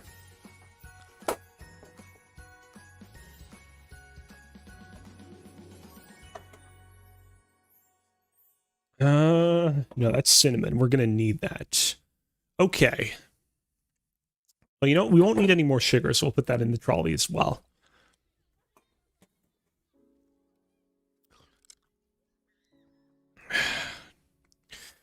Next up, we're going to combine 1 cup of heavy whipping cream, 2 cups of whole milk, half a teaspoon of nutmeg, and a pinch of salt in a saucepan over medium-high heat until the mixture reaches a bare simmer. Also, I do need a little bit of salt. Let's bring that back on the table.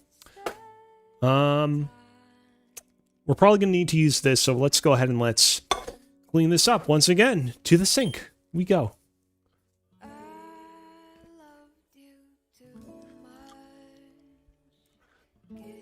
This time around, it's just butter, so it should be fairly easy to clean up.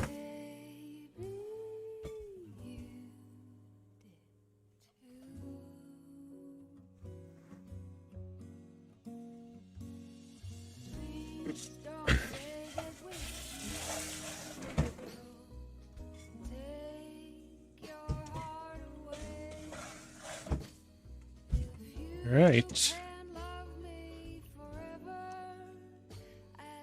Once again, we'll dry the exterior with this, and then we'll clean up the interior with something else.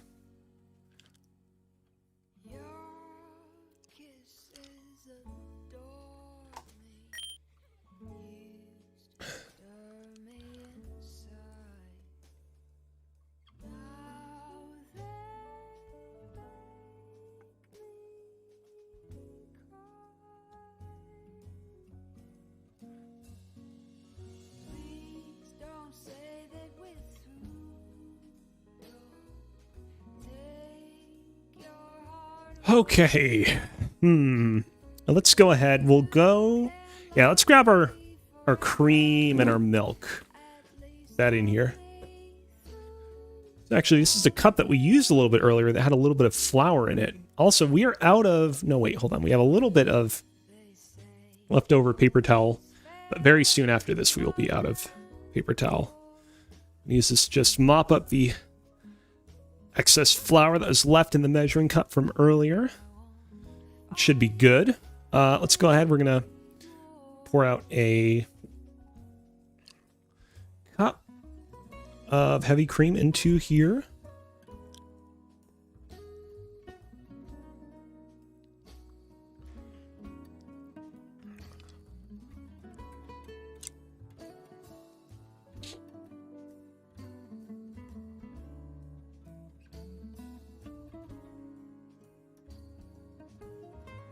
And there we go.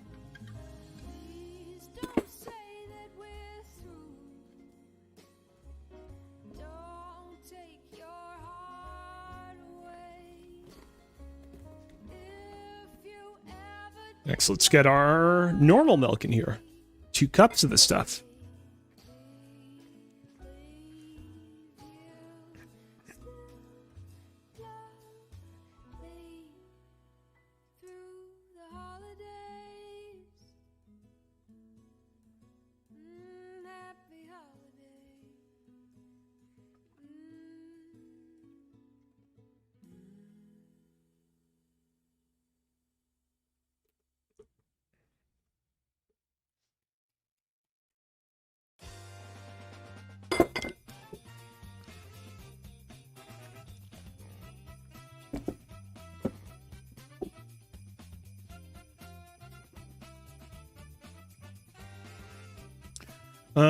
Let's see here. We got the milk and the heavy cream in there. Let's do our half a teaspoon of nutmeg.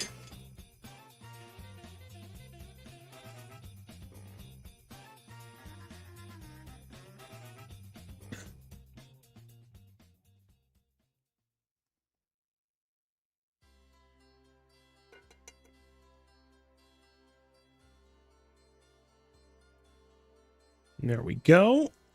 And our pinch of salt next. This is probably the true last time we'll have to use salt in this particular recipe.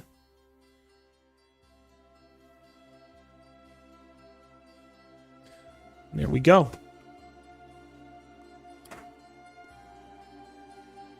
We don't need this spoon anymore, so we'll put that in there.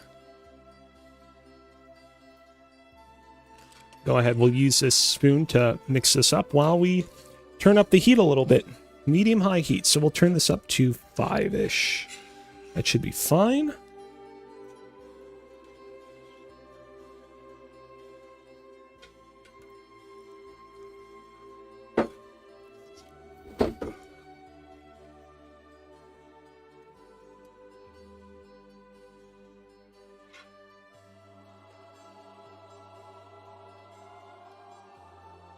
Let's see, we have just a little over 17 minutes to go on our mac and cheese upstairs. We're a little ahead of schedule when it comes to our eggnog.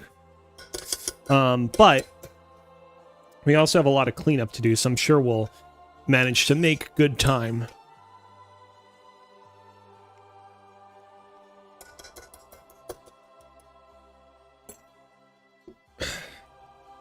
Let's do a little more cleanup.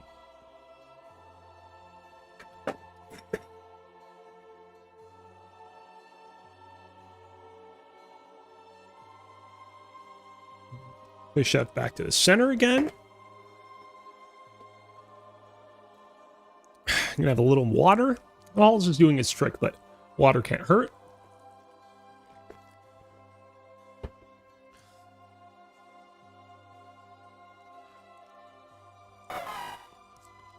Oh, look at that. Israel and a long string of numbers just followed me. Thank you so much. Really appreciate it.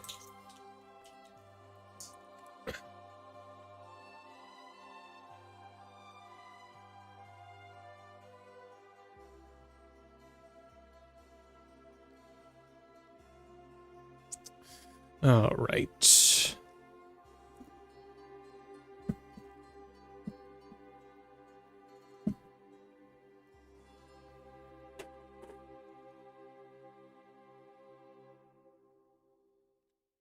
I'm going to set up our egg and sugar mixture over here because if we read ahead to the next step, which is step 17, it says that we are going to repeatedly and gradually add big spoonfuls of our hot milk mixture to our egg mixture, all the while whisking vigorously to temper the eggs until most of the milk and eggs have been combined. And then after that, step 18, we're going to pour the egg mixture back into the saucepan on the stove and whisk constantly for a minute or so until the mixture is just slightly thickened and then removed from heat.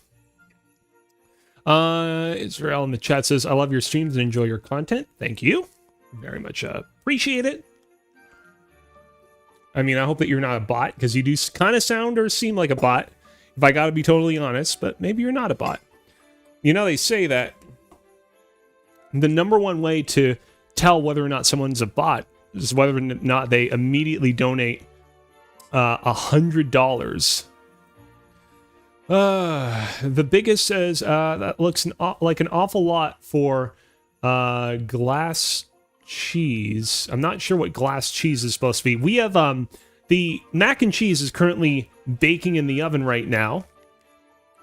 As you can see on the left-hand side of the screen, we have a timer going. That timer corresponds to how much time we have left on the mac and cheese.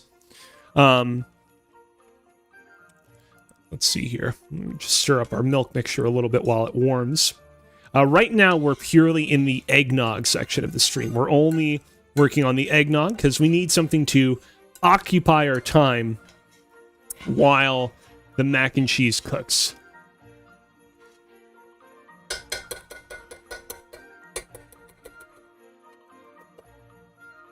So here, I'm going to put some more things in the trolley now that we no longer need them upstairs. I guess I'll put this plate on here for now. I suppose it can't hurt. We never ended up using this spoon, but we might actually... or maybe... I don't know. Yeah, you know what? I'm just going to put this in the trolley. Never ended up needing to use it. Don't need to have it here anymore. We will need to clean out this pitcher at some point, because this originally... So originally was what we mixed up our milks into for the mac and cheese. So yeah, it'll be good to take care of that at some point, but maybe not right away. The biggest says, I recommend it. Well, I'll have to look into it after the stream. I've been given a lot of interesting food recommendations on this stream, so it's definitely something I'll want to probably check out.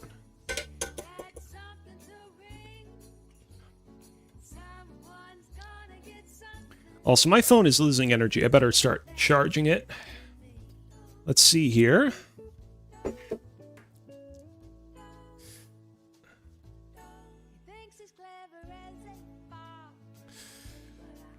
So, yeah, we gotta wait until this reaches a bare simmer. I'm going to turn on the portable hood range. And then at that point, we will be ready to mix a little bit of it into this thing over here.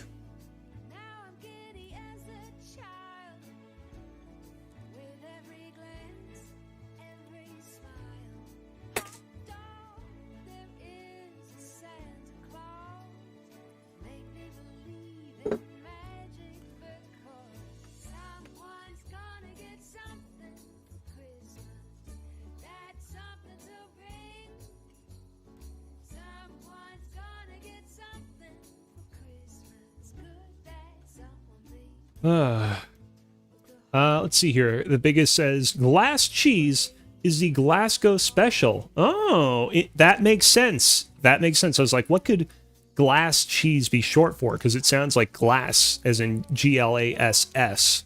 But Glasgow, that makes perfect sense. That makes perfect sense. All right, I think we're almost ready with our milk mixture.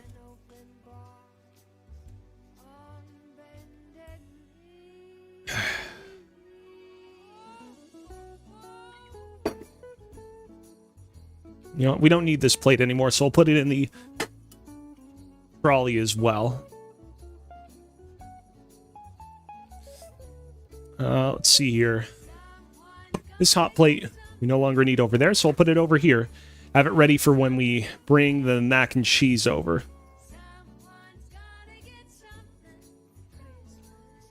Oh, yeah, we've got our bare simmer, so we're going to go ahead and we're going to start mixing this into our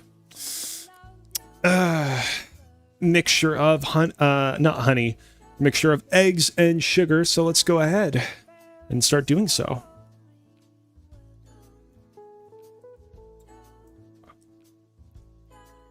Only I could keep the bowl in place, but maybe it'll be easier to do so as more contents get added to it. Yeah, seems to be the case.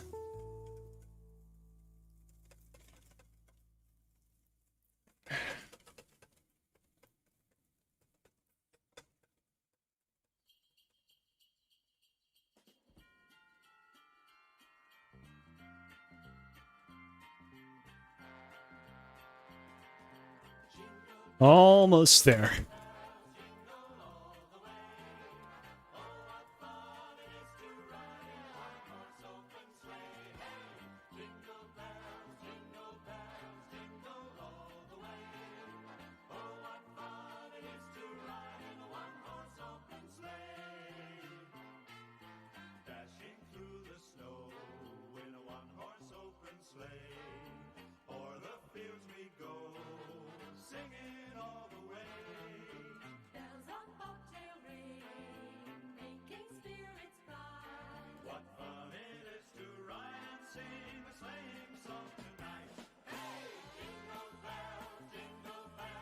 All right, let's see here. We're going to pour the egg mixture back into the saucepan on the stove and whisk constantly for a minute or so until the mixture is just slightly thickened and then remove from heat. Let's go ahead and let's do that right now.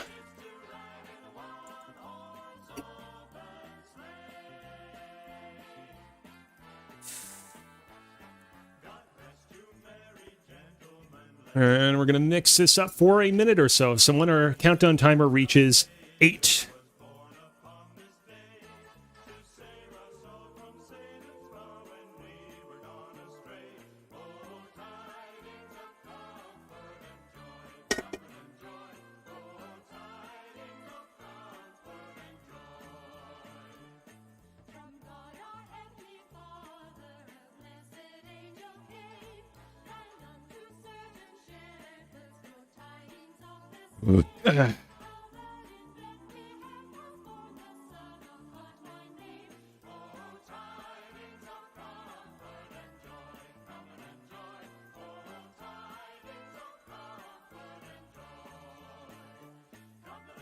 Here we go. 10 more seconds.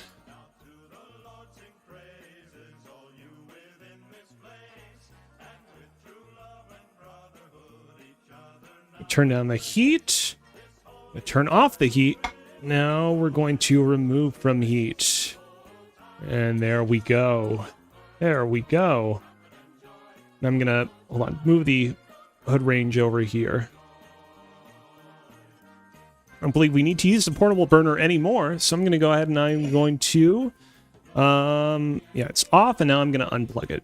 There we go. Perfecto. And you know what I'm going to do is I'm also going to... Where are the oven mitts? Here we are.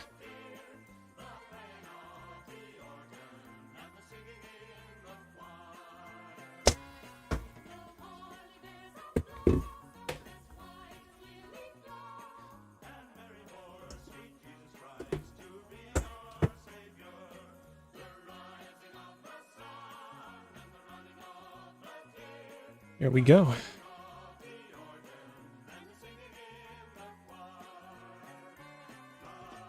And that is taken care of, and it's thickening a little bit more. Let's see here. Next step, step number 19. We're going to stir 1/4 of a teaspoon of vanilla extract and 1/4 of a cup of Jameson into our eggnog. Pour it through a fine mesh strainer into a pitcher, and then cover the pitcher with plastic wrap. First things first, I'm going to just rinse out the pitcher just a little bit. So we're going to do that real quick.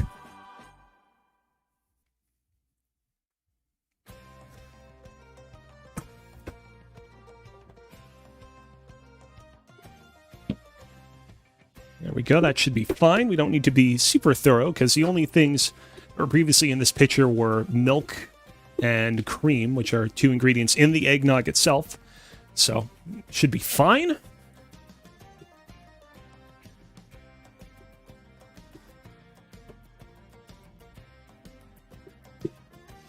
I'm going to just go ahead and wipe down the inside of the pitcher.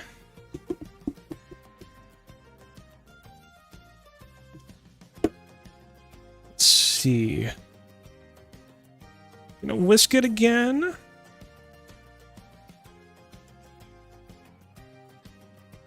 Oops, I never took the sink cam out of the way. My bad. Okay, let's see. Next up, let's get our vanilla extract in here. We need 1/4 of a teaspoon of vanilla extract, not very much.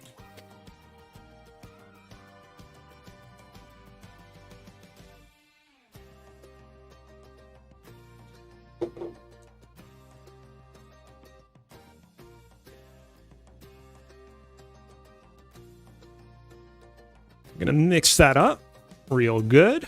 Sorry that the portable hood range is blocking the view a little bit. I just need to make sure that it properly sucks up the fumes. I assure you it looks very, very creamy right now. And very nice. And there we go. And next up is our 1/4 of a cup of Jameson. Good old Jameson. Jameson himself. Let's see. I guess I can probably just use the same measuring cup, but it would be good if I could wipe it down with something. What about the big measuring cup? Whatever happened to that one? Yeah, you know what? Let me... Actually, I only use this for sugar, right? So it should be fine if I just scrape up some of the excess sugar. Yeah, this should be okay. All right. Let's measure out 1/4 of a cup of the stuff.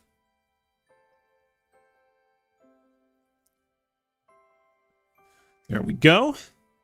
And we're going to mix that in. Just give our eggnog an ever so slightly alcoholic tinge.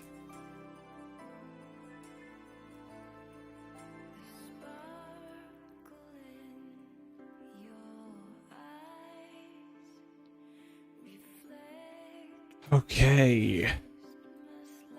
That is taken care of. Which means that next we're going to take our mesh strainer and we're going to strain our eggnog into our pitcher. This is going to be we're going to be very careful here because the eggnog could very easily spill if we're not careful. And then we're going to cover the pitcher with plastic wrap.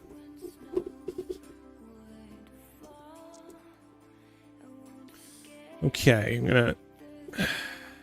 Hold on, we're doing too many things at once. I'm going to turn off the portable hood range. Probably for good. And I'm gonna, stick this in here, and we're gonna just very carefully pour this stuff in. Oh.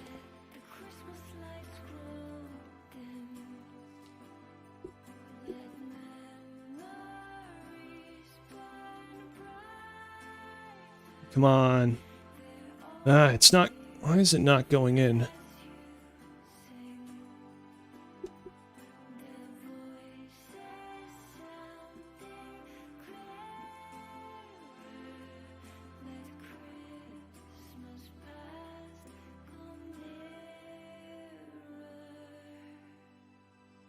Having such a difficult time getting mesh strained in here. All right, let's keep going.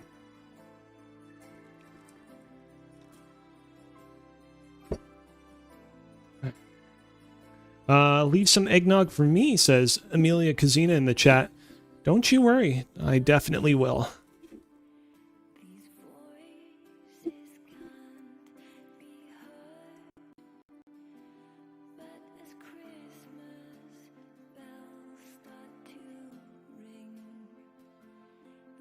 And I'm really putting this mesh strainer through a lot, though. I might have to get a new one after this.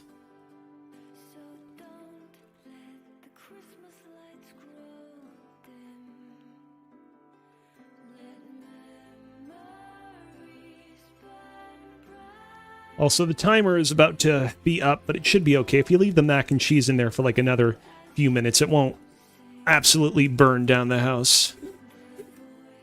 So we should be good.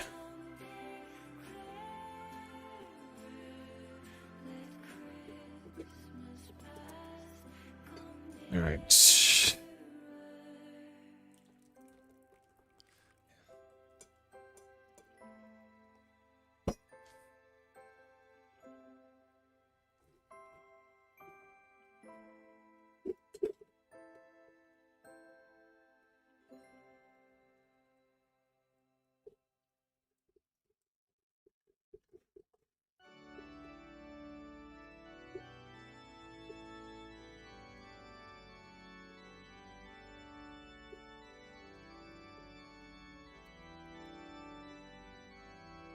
All right.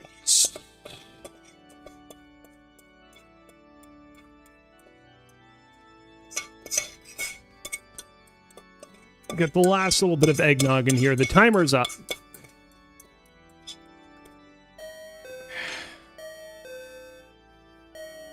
But we just gotta deal with the eggnog first before we can deal with the mac and cheese.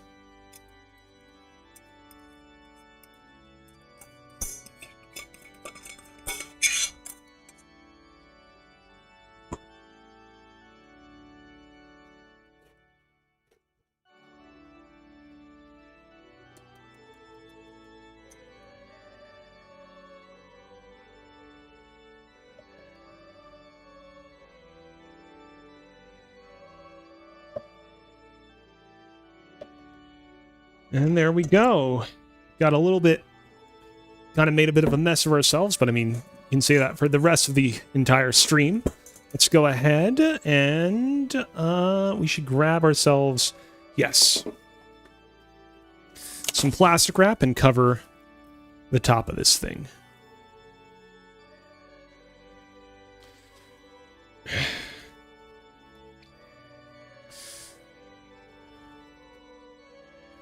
Alrighty, and so now what I'm going to do is I am going to run upstairs. I'm going to store our eggnog in the refrigerator until it is chilled.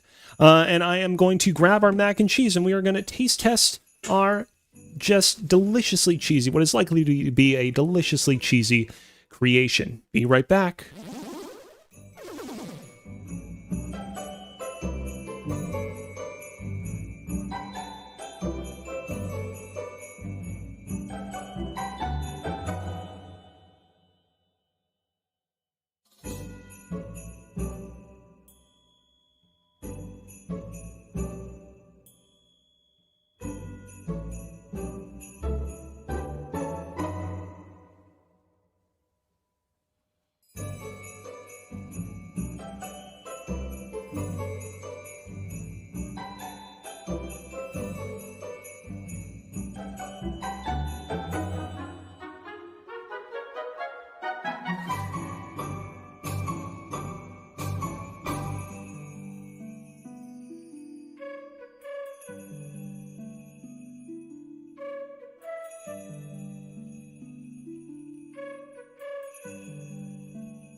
Ladies, gentlemen, non-binary people of the chat, I was gone for a minute there because things got a little bit testy in the kitchen. I tried opening up the oven to bring our mac and cheese out of it, and just a whole lot of smoke. And I was like, uh-oh, what-oh, did this thing, by any chance, burn while I was upstairs tending to the stream, tending to the eggnog? It did not burn. What happened was it was a little overflowing, and a bunch of the butter basically flowed over and kind of spilled to the bottom of the oven, and that caused it to generate a bit of smoke. But all's well that ends well. The dish came out excellently. Let's go ahead and let's just move this to the center of our cooking area to give this thing a bit of a better view. It's a little... Let me just wipe up a little bit of the eggnog. I don't have many paper towels left, so I'll have to use this thing of plastic wrap.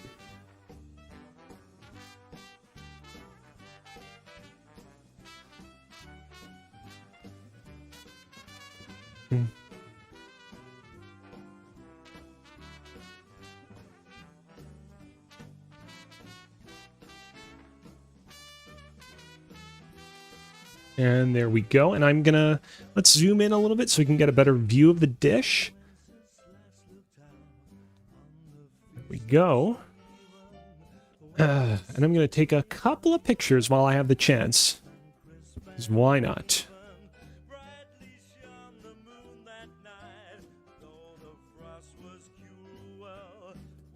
Let's see here.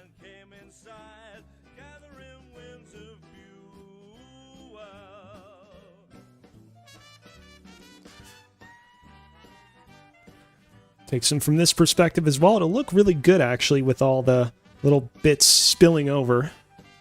You typically don't get that kind of thing when you get a really good picture of baked mac and cheese.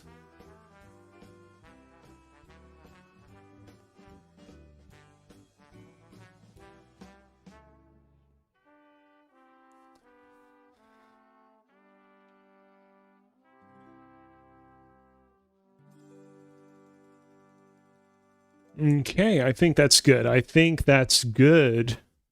All right, we still have... Nope, we don't have any remaining spoons that are usable for taste testing this thing. So, you know, I'm going to go upstairs. I'm going to get a serving spoon, a normal size spoon, and a bowl of some sort. In the chat, I can't see your name because it's a very weird color on my end. One, Plexi says, wouldn't it be easier to make boxed mac and cheese? Boxed mac and cheese. Why is it so difficult for me to say that? I mean, yes, it would be easier to make boxed. Fuck. Why can't I say it? It's not very easy to say the name of that particular thing, and so that's why I'm not doing it. I'll give that excuse. I'm gonna be right back with some cutlery so that we can taste test our creation.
I'm back with a bowl and a spoon in tow. Let's go ahead and let's cut ourselves a nice little piece. I'm very, very excited to see just how this thing came out. Also very excited because we're finally at the end of our stream. God damn, it took so long. So long to get here. There we go. This is good. This is good. Let's go ahead. Let's switch over to our main zoomed in camera. Yeah, man, this stuff looks fantastic. Let's go ahead. Just blow on it a little bit. And I'm going to go ahead and I'm going to take just a small spoonful because I'll burn my mouth if I have too much all at once.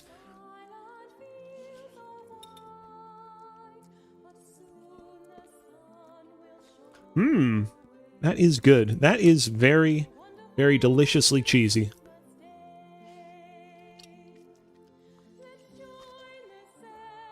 But it's hot, so I gotta be careful.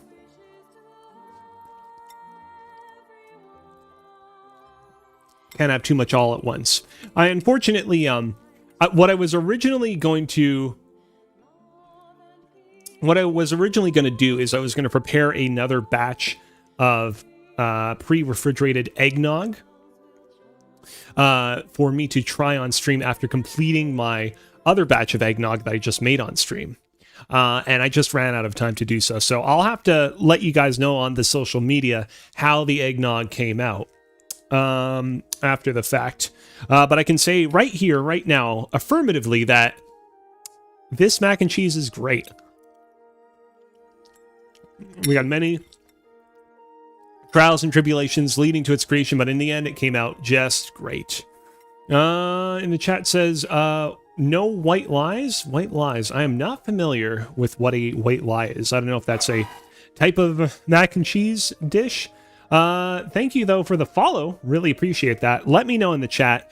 I think it's time to wind down things for the evening. So, I want to thank everyone for tuning in to tonight's stream. This has been the Kozibear's Cooking Holiday Special, which is a limited run 3-episode show that you can watch live on both twitch.tv/Kozibear Live and youtube.com/@Kozibear Live at 5 p.m. Eastern Standard Time on December 4th, December 11th, and December 18th. It is also the finale of all my streaming efforts on my personal Twitch and YouTube channels.